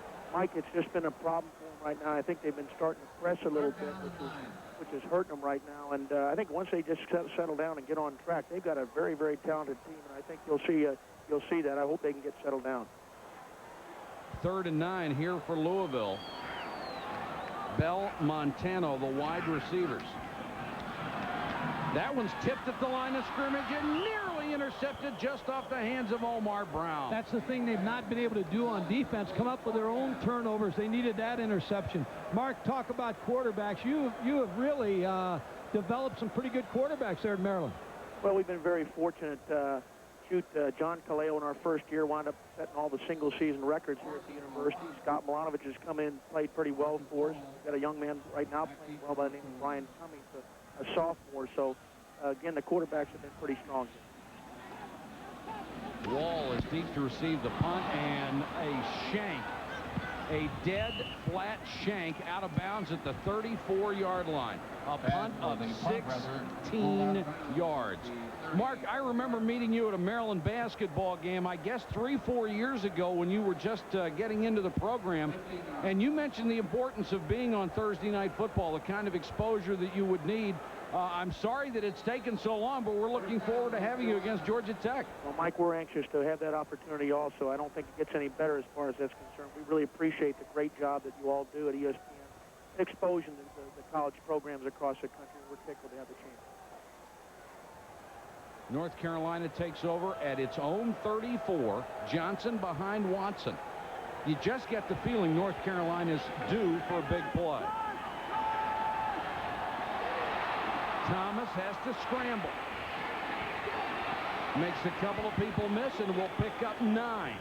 Mike, you know, when you make so many mistakes, you're a little bit hesitant to put that ball up in the air. He had an open receiver, but he wasn't sure he could get it in there. So he made a good move and ran for 9 yards. Pretty good play by Mike Thomas. Are you surprised they haven't gone back to Davenport for a series? I think they will eventually, but I think they're trying to say to Mike Thomas, hey, this is it. I mean, you've got to get it done. You're a senior. I talked about earlier the senior leadership on the road. You're 0-2. Your back's to the wall. The senior's got to make it happen for you. 2nd and 1. Mark Duffner, the undefeated Maryland coach, has been kind enough to join us. He'll stay with us a little bit. Gambling down, and Thomas airs it out. Barnes fighting down to the 10, trying to strip the football away. It will be 1st and goal. Clark and Madison made the tackle. And Mark, you saw Thomas. What were your impressions against when you played against North Carolina? Well, Mike, he's a very, very gutty performer, and you know, a guy that's been in play all the time. I mean, heck, he won the bowl game last year. You know, you can see it right here. He stayed in there. He's got his feet set. He's been able to throw the football very well. Long throw there. And of course, with Wall and Barnes, they got big play performers. Caught those safeties up inside again on the run fake. Rico Clark good on the run. 1st and goal. Leon Johnson. Absolutely nothing. Tyrus McLeod, the middle linebacker, waiting for him. Mark, you've got a quarterback situation coming up. Everybody was really looking forward to the return of Scott Milanovic, but now you're undefeated. what do you do in that situation? Do you go with the guy who's won the games, or do you go back to your senior? Well, it's an exciting situation to have right now. Two guys that have been pretty productive performers for us. We've got a big game coming up this Saturday night with Duke, and, we'll just see next week what's going to be the best for our football team. Second down and goal. Thomas, play action. Plenty of room to run on the right if he wants. Instead, he throws for the tight end Montoro, who can't come up with it. And, Coach, I committed a cardinal sin. I did not mean to jump a week ahead on you. I know you guys have to take them one game at a time, don't you, Mike? Oh, yes. I'm sure Mark's worried about one team right now. Right, Mark? Yes, sir, Coach. We're focused in on a very fine Duke football team, one that certainly knows how to win. And so, again, we're all of our cylinders focused on that. Mark, this is a series right here where North Carolina has to be thinking 3 times inside the 10. We fumbled twice. We've got to come away with some points this time. Comes the blitz. Thomas to Johnson in the flat, and Johnson was looking downfield. He saw Johnny Frost coming, and Johnny Frost had a beat on him. They're just pressing. That's the thing. As you mentioned, they've gotten down there. They fumbled the ball earlier, and I just think they're really pressing right now. They've got a very talented team. They just got to settle down. They really do. They need some kind of play to settle them. I thought they had it with that roughing the passer play, and then, but they've been back again looking for things to go wrong. Caparelli will try a 27-yard field goal. He is 4 for 4 this year. This would tie the game. Bad snap. Picked up by Louisville. Picked up by Tony Bethel. The ball will be down at this point. At the point he recovered it, that's another backward snap play. And if it can go wrong for North Carolina, it has. What next? But now, if you're North Carolina, you got to turn it over to your defense. They got to get something turnover-wise. But here's the snap. Looked like a bad snap, really, to the back of Greg Williams.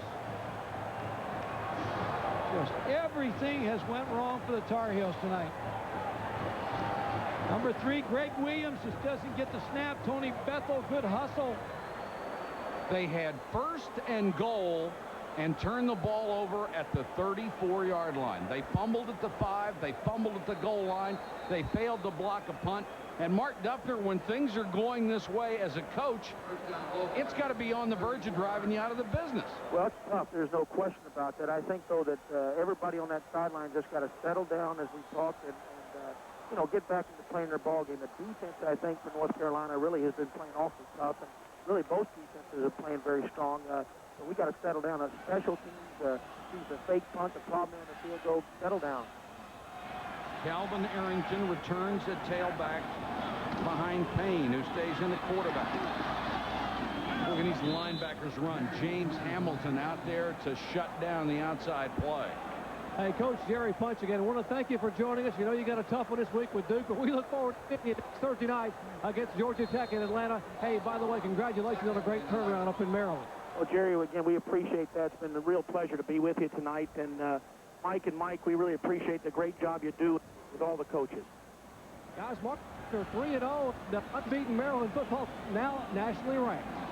All right, Jerry, thanks very much. Mark Duffner, quality guy who's turned it around in Maryland. Really done a nice job. But you wait for something to happen. If you're Louisville on offense, you've got to get something to happen. If you're North Carolina, you need to turn over. Payne, who looks much more confident in the pocket than Marty Lowe did, completes to John Bell. Payne's got some poise about it. This was a good move by Ron Cooper because offensively, Louisville struggled. They've been handed the ball, like you said. They've been handed this on a silver platter, but haven't been able to take advantage of it. So you bring in your second quarterback, Marcus Jones, right in the face of Jason Payne with a good completion. Nice job by Bell getting a little push off there to get free and then came back to make the catch. I think the wind is a factor in this ballgame, too. Louisville has the wind that they're back for 4 minutes and 36 seconds. They've got to take advantage of that wind because North Carolina's going to get it in the fourth quarter. 3rd and 5. Carolina showed blitz, dropped out of it. Carrington on the shovel pass. And Greg Ellis with about his 5th big play tonight. There's a flag down out at the 45-yard line. It will go against Louisville, and North Carolina will turn it down and force the punt.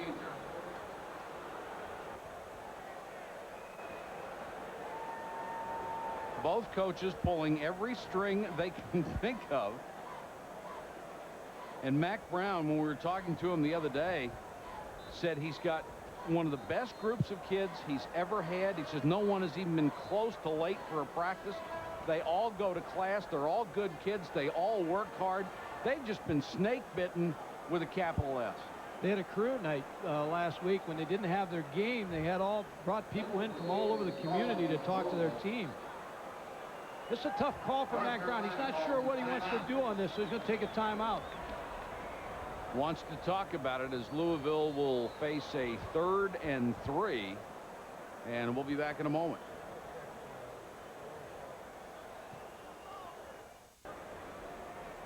Throughout the season, American Honda will recognize outstanding students for their athletic and scholastic achievements. The winner of this week's Honda Scholarship Athlete Award, offensive tackle Russell Babb of North Carolina, a senior poli-sci major with a 3.48 GPA. Honda is proud to donate $3,000 on behalf of Russell Babb to North Carolina's General Scholarship Fund. Go, Mac, come on, baby! Probably not a fake at this point. Campos is not the short man on this play, and Wall is deep to receive. High snap, brought it down. Not a great kick, but he got the big bounce inside the 10, inside the 5. Almost let it go too far. Clark rolled the dice and came up with a 7. A 56-yard punt. Holy cow. Saturday, ESPN2 has a full day of football action for you. 2 o'clock, Wyoming with junior sensation Marcus Harris against Oklahoma State. Then at 6, all the action on Sports Night, the college football edition. And at 7, the Coors Light Orlando Classic, Tennessee State, Florida A&M. Mike, a big error by Marcus Wall on turf. You cannot let that ball hit the ground. They go with a short handoff to McGregor. He barely gets out of the end zone. And the Louisville defense is just really pumped. When you let the ball hit on turf as a punt returner, you got a shot to make that fair catch. You've got to catch it in the air because the bounce is going to go against you most of the time. Be a good area of the field to throw the football. I mean, you're backed up. You're in that area down there where it's real loud. Again, I go back to the fact your senior quarterback has to make plays. They're down there in the crunch zone with the crazies. Tough to hear.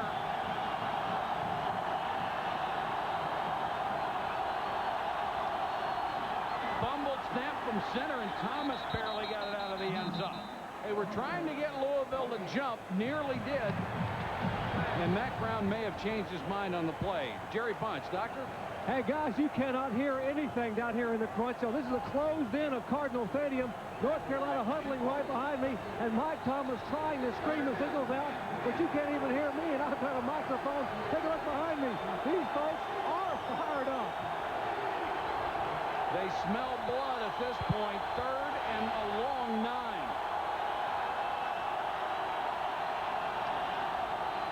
Linton got some breathing room, but that's about it. Derek Lillard, the first man on the hit. The linebackers closed. Keep in mind the wind also. The wind is in the face of the North Carolina punter. Still 2:37 on the clock, so Louisville should have great field position. His last punt into the wind went only 22 yards. Bethel is the deep man. Caparelli has averaged 28 yards on 3 kicks. No rush. Gets it up into the wind. The wind pushes it back. They've stopped the play.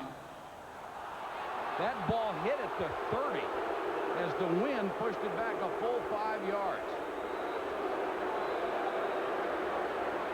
Let's see what the call is. A sideline warning on Louisville. 4th down. How do you stop a play for a sideline warning? I think Mac Brown feels pretty good that they stopped that one because so they were Caparelli. They were going. I think more so Caparelli. Caparelli's got another shot.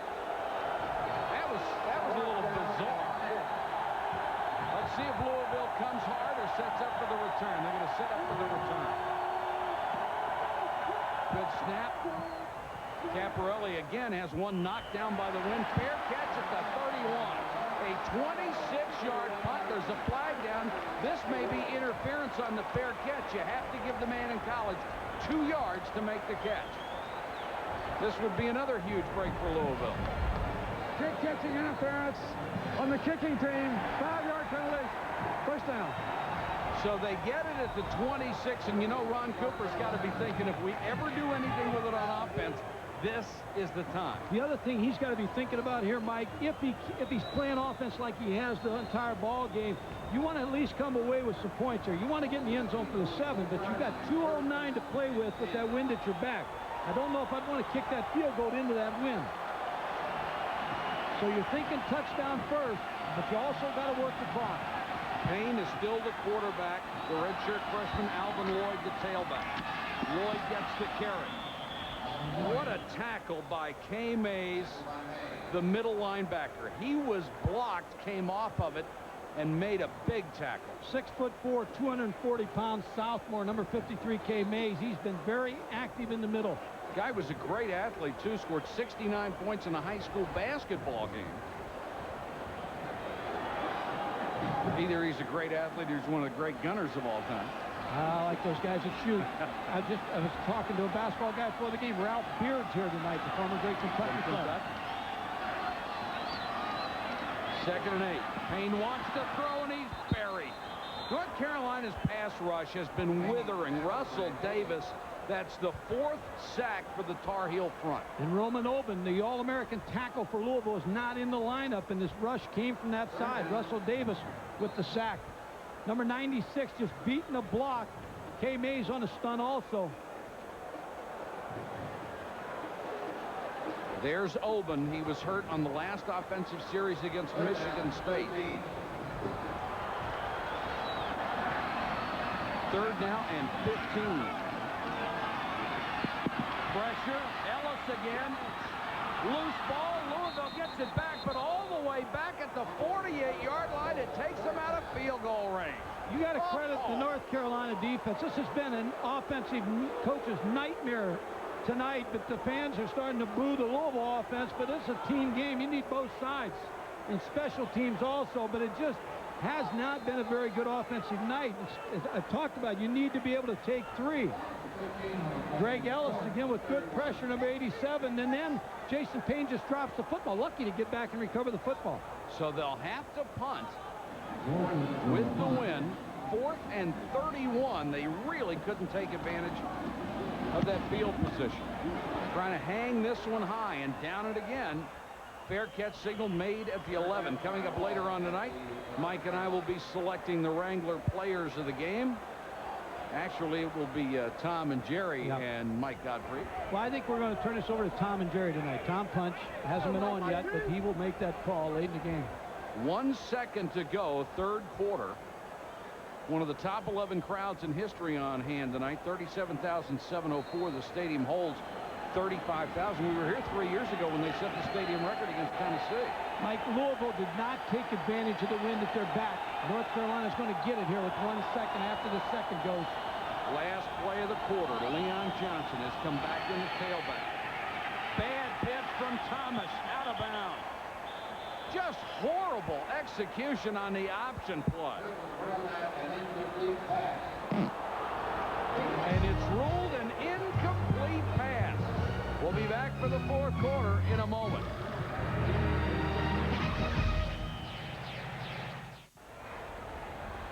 Fourth quarter to go from Louisville, where the Cardinals are leading North Carolina 10-7. It has been a bizarre game, and Mack Brown has been involved in his 3rd straight bizarre game this year. His club has turned it over time and time again. 5 times tonight. They averaged 4.5 the first 2 games, but almost half the total offense that they'd had in the first 2. They moved the ball well, just couldn't score.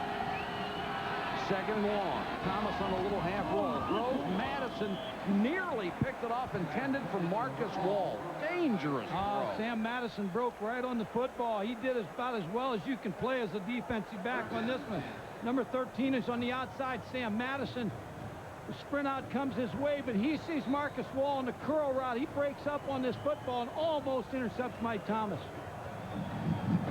3rd and 10. Mark Montoro, the tight end, has been somebody that's been quiet for North Carolina. Montoro is in the slot. He's number 83. Here comes the blitz. They don't get there. Thomas with time for Wall, and he can't make the catch. It'll be interference on Bethel. Leon Johnson with a good block to really let the quarterback, Mike Thomas, get that pass off.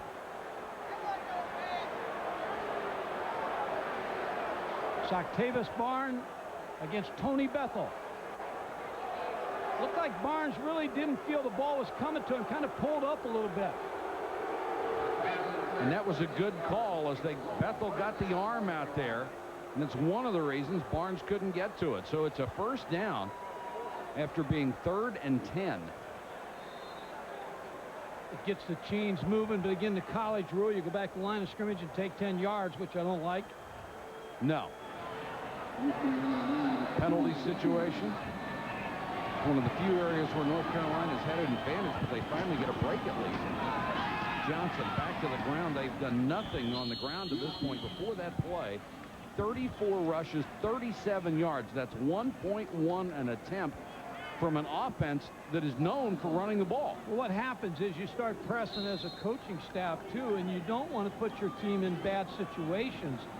But you just got to cut it loose. But you start to think, well, what can work for this team? Safest thing's a run. Gain of 4, so it's 2nd and 6.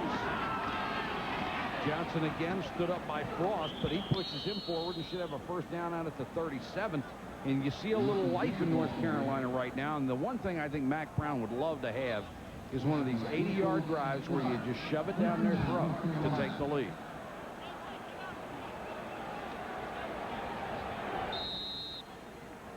Both teams have not been able to take advantage of the other team's mistakes. Both offenses, really. This has not been an offensive night. And Louisville's offense has certainly had some wonderful opportunities. Linton back in there behind McGregor. Louisville playing a run, and Linton will have nowhere to go as those linebackers converge again. McLeod led the charge. You know, we mentioned earlier that North Carolina's basketball program with Barnes being on there. 2 years ago, North Carolina won the Sears Directors Cup. Last year, they were runner-up. You see the linebackers, Alan Campos on a blitz. And then the middle linebacker, Tyrus McLeod, just sneaks under the block to make the tackle on Jonathan Linton. They have not been able to control the linebackers tonight. They've allowed them to play the run. 2nd and 9.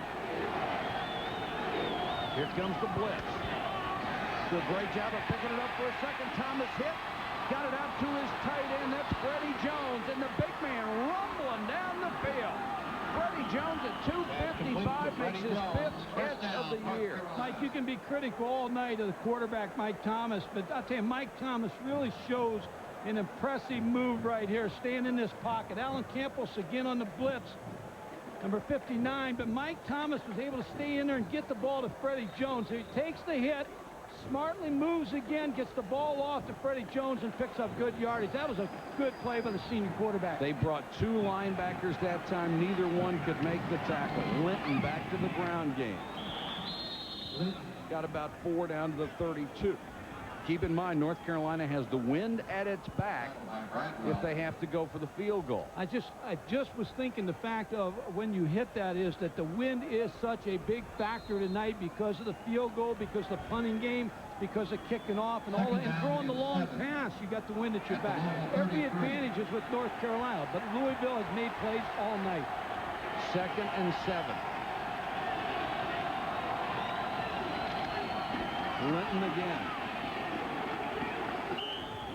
And like a lot of big backs, he seems to be at his best late in the game. Wears down the defense. Leon Johnson and him have split the duties tonight.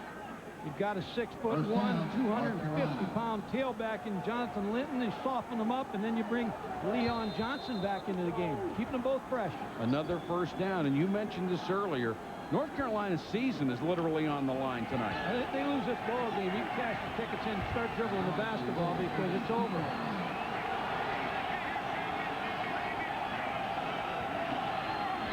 Linton on the toss. Cuts it back. inside the 20 to maybe the 19-yard line, Campos and Kendrick Golston. And when I say that, Mike, and in all fairness to the coaches and everything, yes, this is a ball club that's got a young football team, and they've still got Florida State, they still got Virginia, they still got Maryland. We talked about Mark Duffy, so you've got a tough schedule. They're going to come along, but you can't keep affording losses if you want the postseason at the end, especially when you got Florida State on your schedule. Absolutely. 30 yards rushing for the Tar Heels on this drive. 2nd and 3. Give it to the fullback, McGregor. Absolutely nothing. Excuse me, Chris Watson, number 6, is in at the fullback. This was a team North Carolina thought to be maybe 10-1, 9-2 this year. They lose their first 2. They lose this game. Then you're looking at 7-4, 6-5. Well, in all fairness to them, they're young, again, a young football team. You look at the red zone, they have just not been able, once they get inside the 20-yard line, to compute anything to points. They had the 5-yard touchdown for their only score of the ball game, but they need to make something happen here. 3rd and 3, Leon Johnson and a tailback. He'll get the call. Hit by Lillard in the backfield. Lillard literally shoved Pat Keneally back into the backfield and made the tackle, and now they've got to go for the field goal. And we'll see if the wind plays a factor here, Mike. Mack Brown really staying calm on the sideline, keeping his ball club calm. There's still 10 minutes to go in this football game. And again, we go back to the wind. You kick the field goal and tie it, you have the wind at your back for the remainder of the ball game. His career long, 32 yards. This from 39 to tie. Had the bad snap earlier. Barely got this one out of there, and it's no good. So North Carolina has had 2 field goal opportunities. They have botched both of them. It has been a successive string of mistakes for the Tar Heel offense. 10-7 Louisville. ESPN's presentation of Thursday Night CFA is brought to you by Miller Lite. When you've got the great taste of an ice-cold Miller Lite, life is good. And by Isuzu, makers of incredible four-wheel drives. You can't blame Scott. That's a shot at Churchill Downs there, one of the most famous landmarks anywhere in the world, let alone Louisville. Do not blame Scott Caparelli for that last kick. His holder, Greg Williams, bobbled the snap and put it down late and then moved it. You can't do that to a kicker. No, here's the snap. It's a little bit low, but still should have been handled by Greg Williams. And now North Carolina's defense has to make it happen. Their postseason play, their bowl possibilities, they still got an opportunity, but they need some big plays. Marty Lowe is back in the game. Jerry Punch will tell us why in a minute. That's the tailback, Calvin Arrington, out across the 25. Tackled by Brown.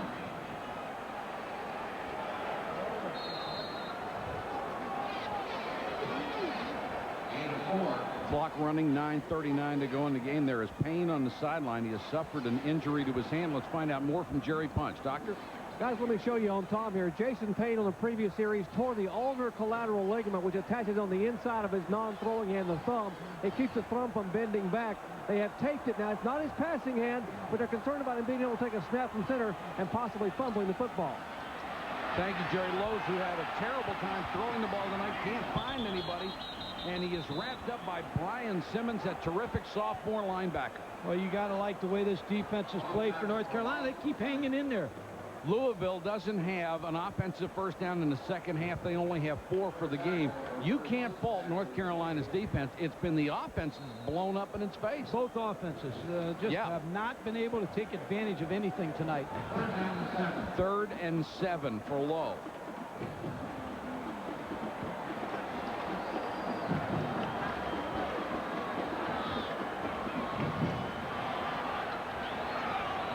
Send 2 wide receivers to the far side of the field.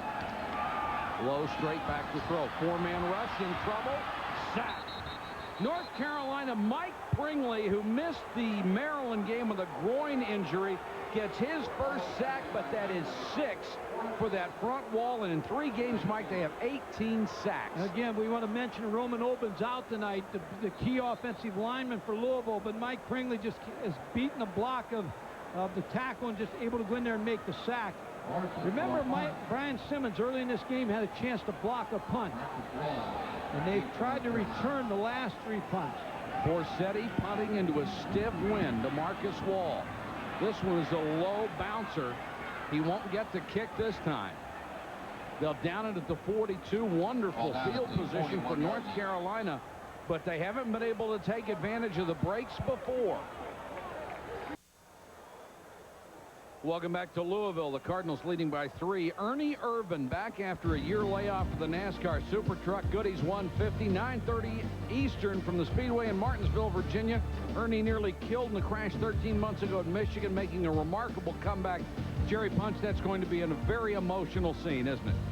Mike, I tell you, it's an incredible story. Here's a guy 13 months ago that was given a 10% chance of living through the night. Not only did he survive, he is going to be back with driving in a truck at Martinsville Speedway, but driving with only one eye. That's the big question. But Ernie is a very talented young man.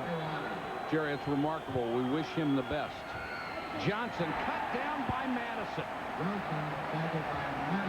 Madison has made some big plays from the corner. They put formation into the boundary, North Carolina, and Madison's just going to read it and come on just on a snap of the ball and make the play on Leon Johnson. This Louisville defense just keeps making plays. Just going to say, hats off to Ron Cooper and his Louisville defensive coaches. They've done quite a job tonight. They only have to do it for 17 minutes and 10 seconds more. Thomas with time, rifles it over the middle. Has his tight end, Freddie Jones, his second big catch of the night, back in field goal territory after a gain of 20. Right behind the linebackers off a play-action pass. Mike Thomas was able to zing that ball into Freddie Jones. Gain of 20 on the play. Just a drop-back pass. Looking for Freddie Jones to come clear. You see him perfectly right behind Tyrus McLeod, number 52. Of course, I'll bet the one thing Mac Jones and the Tar Heels don't want to see right now is the field goal unit after they botched 2 straight tries. Johnson down to the 20. Scott and McLeod make the tackle. Scott was going to be suspended for this game as well as last week. But big number 83, they had some extenuating circumstances, and he was allowed to come back for this night. Talk about a big game today for Louisville also in their bowl opportunities. We talked about North Carolina needing this win to get to a bowl game because of Florida State being on their schedule. Louisville would be in great shape if they can win this football game. 2nd and 8 opportunities running out for North Carolina. Thomas. Incomplete. Montoro had it on his fingertips, couldn't hold it. Buchel was right there. Pretty good defensive play. You just feel the tightness in the North Carolina offense. They're pushing the ball, dropping the ball. I mean, protection's not real good. You see Mark Montoro come out. 83's covered pretty well. Mike Thomas trying to get that ball in, but John Fuqua, number 24, makes the play. North Carolina only 3 of 12 on 3rd down. They face 3rd and 8 here.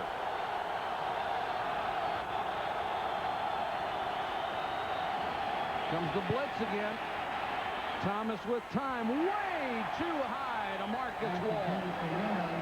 Well, you got that adventure again with a field goal. Here comes Scott Caparelli. He's had a bad snap and a bad hold in 2 tries. Alan Campbell's again on the blitz. Mike Thomas just too high on the pass.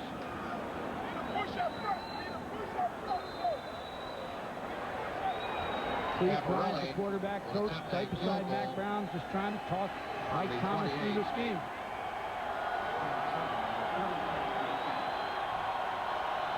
A 37-yard field goal attempt to tie. Got this one down. And Caparelli, given the chance, knocks it through. We're tied at 10. Well, we've been on Greg Williams about a couple snaps, but he really makes a good play on this one. He snatches the ball out of the sky and the high snap and is able to get it down. Number 3, Greg Williams, a high snap. He gets it down for Scott Caparelli to kick the tying field goal. There's a second look. High snap. Just doesn't look comfortable catching that snap. Ball down. Scott Caparelli ties this game up. Mike, 5:56 on the clock. Win still a big factor for North Carolina. The advantage to them. And now it's got to get a little tighter on the Louisville sideline as something finally went right for the Tar Heels, and they can breathe a little easier. Coming up this weekend, we'll have Davis Cup tennis for you. The U.S. against Sweden, the semifinals. Stefan Edberg leads the Swedes against Andre Agassi and Pete Sampras. The singles start at 2 p.m. Eastern on Friday, doubles on Saturday, singles on Sunday. They both come your way at 5 o'clock, and it will be at Caesars Palace in Las Vegas. So Agassi doesn't even have to go out of town for the Davis Cup. Caparelli will kick off. Fountain, the deep man, Clark, and Freeman at his flanks. He'll be kicking with the wind. And we have 5:56 to go in what has been a wild football game from Louisville, Kentucky.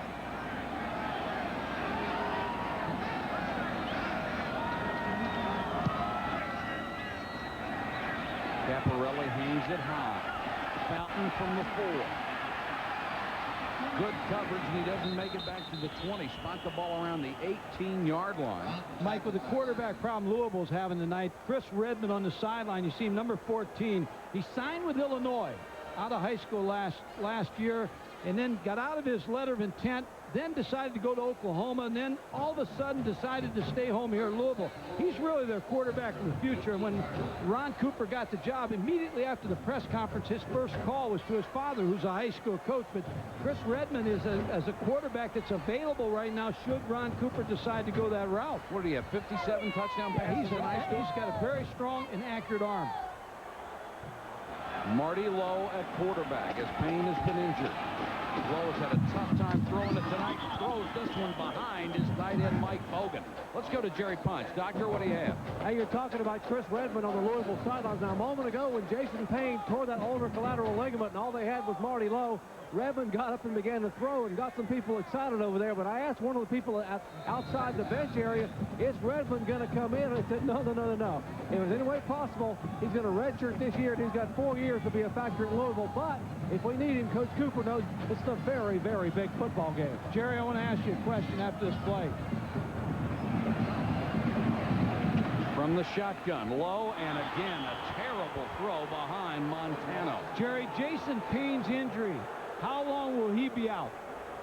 Well, the ulnar collateral ligament takes a long time to heal, and a lot of times you even have to go in and pin it surgically. You attach it to the inside of the thumb. Otherwise, the thumb will just sort of lay back and be very lazy. You won't be able to grip the football. So you're looking at possibly 5 or 6 weeks if it's not operated on. If it's operated on, you might get him back in 4 or 5. But anyway, we're talking about a month.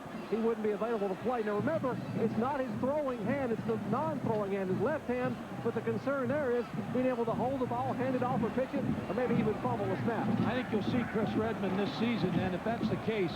Here comes the blitz on 3rd and 10. Lowe unloads, and he's got it complete to Coswell Sims. He fumbles the football and got it back. What a play by Sims. He beat Omar Brown on the pass and then beat him to the fumble. Coswell Sims with a nice corner route. And Marty Lowe threw his best pass of the night and saved it for a great time. Coswell Sims is going to get hit by Omar Brown, drops the football, but is able to get back up and recover that football. Boy, and you're right about Marty Lowe. That was a strike when he absolutely had to have it. That is more than they gained in 57 other plays outside of the fake punt. Arrington, room to run.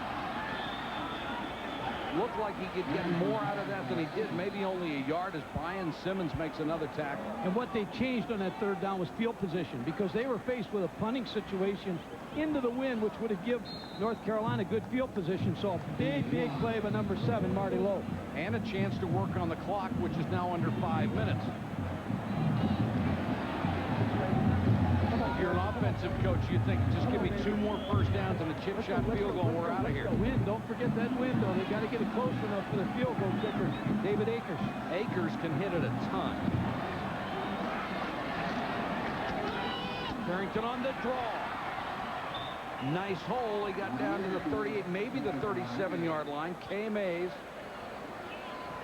Arrington is Sama made the tackle. Yeah, Arrington's just that steady back for you the whole game. We talked about Linton being the guy for North Carolina who a strong running back as the game goes on. Calvin Arrington's the same type of player for this U of L team. Play of the game here, 3rd and 4. The numbers on Arrington, only 2.7 a carry. Came in with 338 yards in three ball games. Low, trying to keep the drive alive and had it batted right back in his face. Bonnie Holiday out of Camden, South Carolina. They've used 7 or 8 guys on that defensive line. It looks like they can all play. They really do, and they've got good size. They're able to knock the ball down. Bonnie Holiday, number 90. Again, a good frame, 6'4" frame on a line twist. He's getting his hands in the face of Marty Lowe. So they've got to bring in Borseth instead of Akers. Even with his leg, he can't kick it this far into the wind. And they'll try to pin North Carolina deep. Marcus Wall goes back to the 10. Remember the mistake he made before on the short punt and didn't catch it and rolled to the 1. The 11th punt tonight for Borseth. End over end. Wall comes up, makes the fair catch at the 13.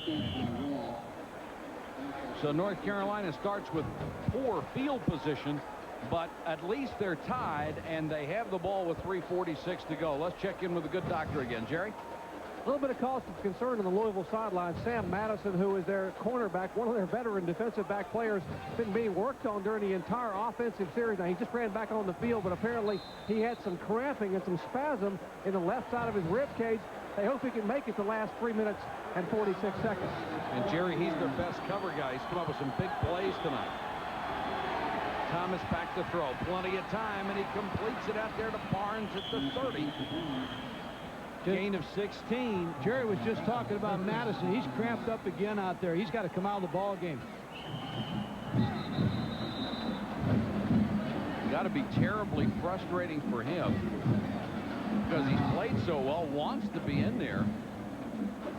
Look at the timeout situation. North Carolina has 2 remaining, and Louisville has 3 remaining for Ron Cooper. This is, if you're coaching on the sideline, it's been a gut-wrenching game for both of these coaching staffs. How emotional would you get on the sideline? It's a roller coaster because really you're trying to coach your team through a bad performance, and Mac Brown's done a nice job. His defense kept him in the ball game, but he's trying to get points. Ron Cooper doing the same thing. They're both hanging in here in what Mike has accurately described as a gut-wrenching ball game. Back in a minute. Tied at 10-10, 3:37 to go. Sam Madison still down, being attended to because of cramps. Just getting to his feet now. And we'll be back again next Thursday. The weekend kickoff show starts it off at 7:30. Chris, Craig, and Lee get you ready for a ton of great games coming up over the weekend. Then we'll be in Atlanta, where Mark Duffner and the 3-0 Terrapins face ACC rival Georgia Tech.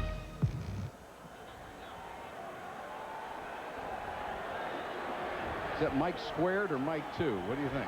Squared. I'm afraid I agree. Thomas back to throw.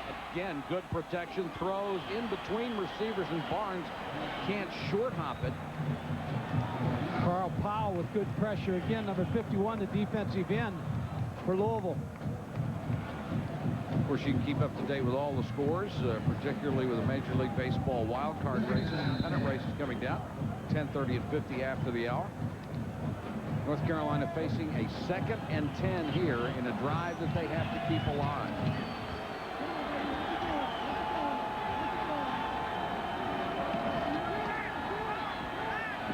Good protection over the middle, and it looked like it was dropped. Now they're saying it was caught by Octavius Barnes. Mike, I was just thinking about Louisville. You got to give them a lot of credit tonight because they had the Michigan State game last week. They came back on 3 days, and North Carolina really had the advantage of 10 days off from their last ball game. Octavius Barnes making the curl route, just cradling the ball, trying to make sure he brings it in. You saw the one official signal incomplete. He did drop it, but he was overruled by 2 other officials. Johnson. Boy, there has been nothing in the middle of that line, and those linebackers are good. That was Campos leading the charge. They get some line movement, and Campos just steps up in there and makes the play. You look at the linebackers, all three of them, 52, Tyrus McLeod, Campos coming from the outside, just able to step in there and make the play. And that clock is stopped at 2:31. North Carolina deciding to punt with the win and use their 2 timeouts to try to get in a situation to win it with a field goal. Campos, one of the guys who had to cut his hair. His locks were long and flowing when Ron Cooper came in. That's the extent that he'll let him go now. Still doesn't have Johnny Unitas' hair. No, he doesn't. Tony Bethel deep to receive back at the 25. Caparelli to punt. North Carolina late getting an 11th player in on the punt team. With the win. Still returnable for Bethel. But he makes the fair catch at the 21. 2:09 left in the game. A 41-yard punt, no return. Now, offensively, Lowe hit the one good pass on a deep crossing route. Do you try to go back to that? He had success hitting Coswell Sims on the corner route. Threw the deep ball very well. Louisville has 3 timeouts. North Carolina has 2. Said it from the start, North Carolina has not been able to force the turnover yet on the Louisville offense. Straight back to throw. 4-man rush over the middle. Sims stacked up as he got near the 27-28 yard line. Pretty good coverage in the secondary. Simmons and Mays on the tackle. Little short throw. K. Mays again broke on the ball. Nice throw by Marty Lowe again, picking up 6 yards. He's thrown the ball best when he's been able to throw in rhythm tonight.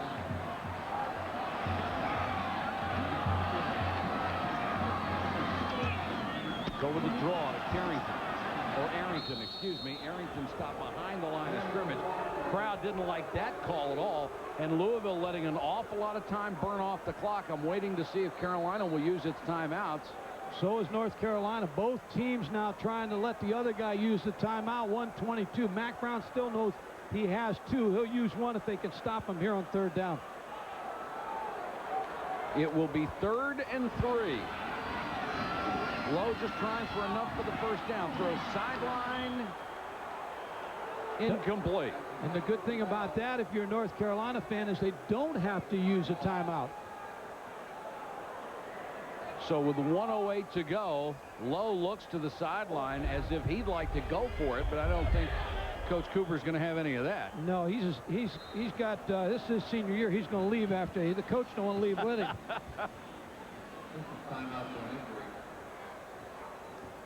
Yeah, those guaranteed contracts aren't always what they're bragged up to be. Those lifetime contracts can be, they can declare you legally dead quick. Billups has to be helped off the field. That'll bring in Reggie Love at the corner. Well, keep in mind, they had a fake punt once before. Got 70 yards, their biggest play of the game. Marcus Wall waits at his own 35. And Campos is back in there as the short guy. They won't try, and that was almost blocked. Wall comes up, makes the fair catch at the 44. Marcus Jones nearly got the block on the punt team. A kick of only 28 yards. Coming up next, Sports Center, Dan Patrick, Keith Olbermann standing by. They'll catch you up on the wild card races in Major League Baseball. A look at Coy Detmer having quite a year, and the Ryder Cup news of the day. Looking forward to the Ryder Cup. Something until about 8 years ago, only the biggest golf fans ever thought about. There's Billups being worked on the sideline. Mike, they had another shot at blocking a kick. Marcus Jones, but see, his hands are straight up. You can't block a kick like that. Thomas out of the shotgun with time. Throws complete. Not out of bounds, but down to the 43-yard line to Octavius Barnes. Clock will stop on the first down with 52 seconds to go. Plenty of time. Barnes, 6 catches, 123 yards on the night. Caparelli looking on, wondering if he'll get another opportunity. 4-man rush.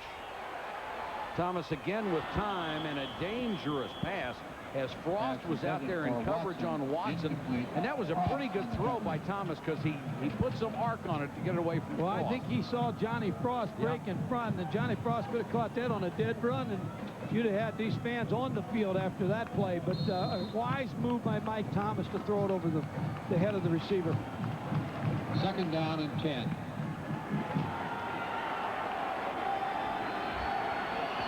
North Carolina has 16 first downs to 5 for Louisville, but they're tied at 10. Thomas, complete. Wall has it down at the 31-yard line. From here, it would be a 48-yard field goal attempt. Yeah, you've got to get them closer because their field goal's an adventure. Right now on the snap and the hold, Marcus Wall with a deep curl route. Clock stops while they set the sticks. Now it resumes. Louisville shows blitz, and here they come. Thomas with time and throws incomplete. Nice job by Madison. I think he broke up the route early. Everett Withers, the defensive coordinator for Louisville, is going to continue to pressure Mike Thomas. Alan Campos, number 59. That's Glenn Jones right here nearest to you. Coaches the defensive ends, Goldston and Powell. He'd like to see one of them get to Mike Thomas. 27 seconds left. North Carolina trying to win for the first time in 3 tries. Another blitz. Campos didn't get there. Thomas able to throw incomplete. And for some reason, Barnes stopped. He looked at the official as if, come on, give me interference, but he didn't go for the ball. Mike, if he goes for the football here, it's a touchdown pass.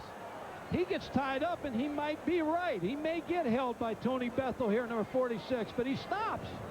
Oh, man, he would have at least had a shot at it. He had a shot at it, but he just stopped. He was looking for the call. He was becoming a referee.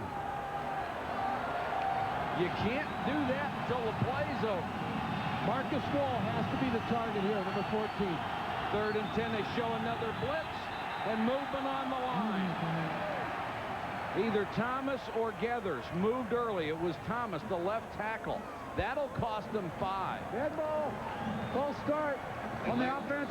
5 yards. 3rd down. Mike, a couple things on this play. Madison is coming back out of the ball game, number 13. His substitute, Duron Wiley, is in the ball game. I'm going to circle Marcus Wall here, number 14. He's run the curl route down the field and had some success. Let's see if they go back to him. 3rd and long, another blitz. They bring everybody. Thomas throws. Barnes, touchdown.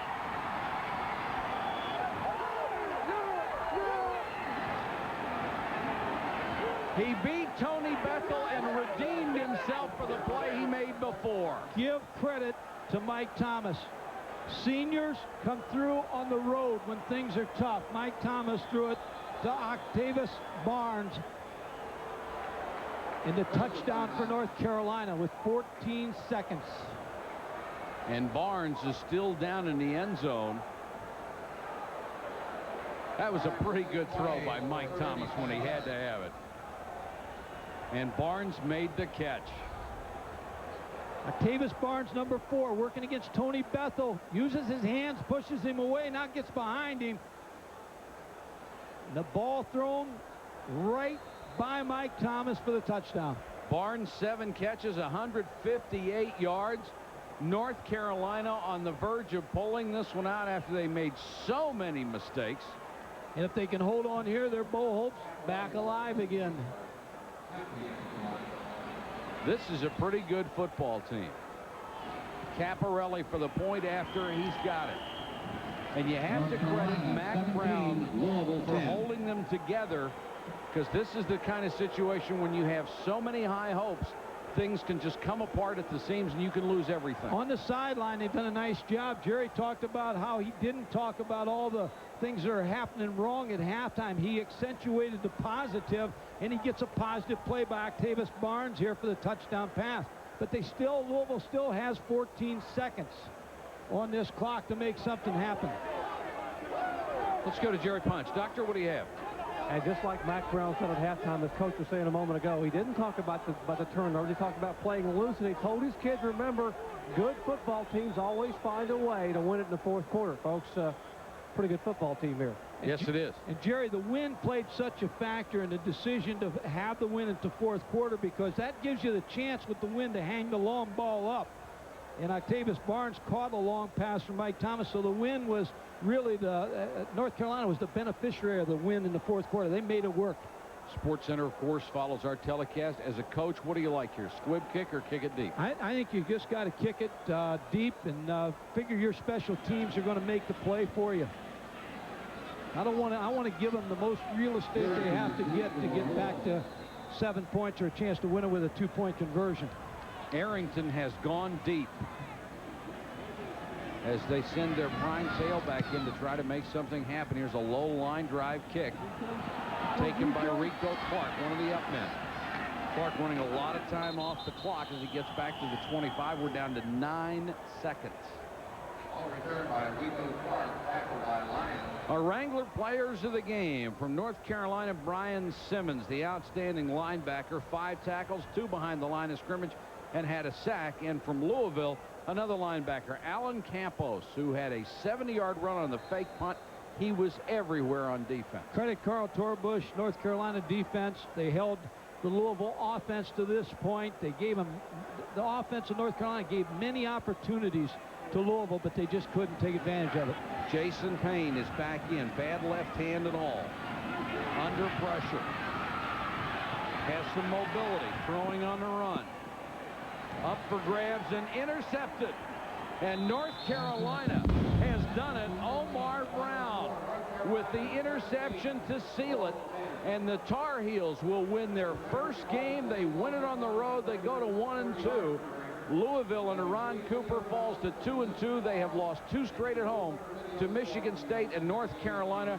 Ron Cooper's first job in the coaching ranks, a graduate assistant to Mac Brown.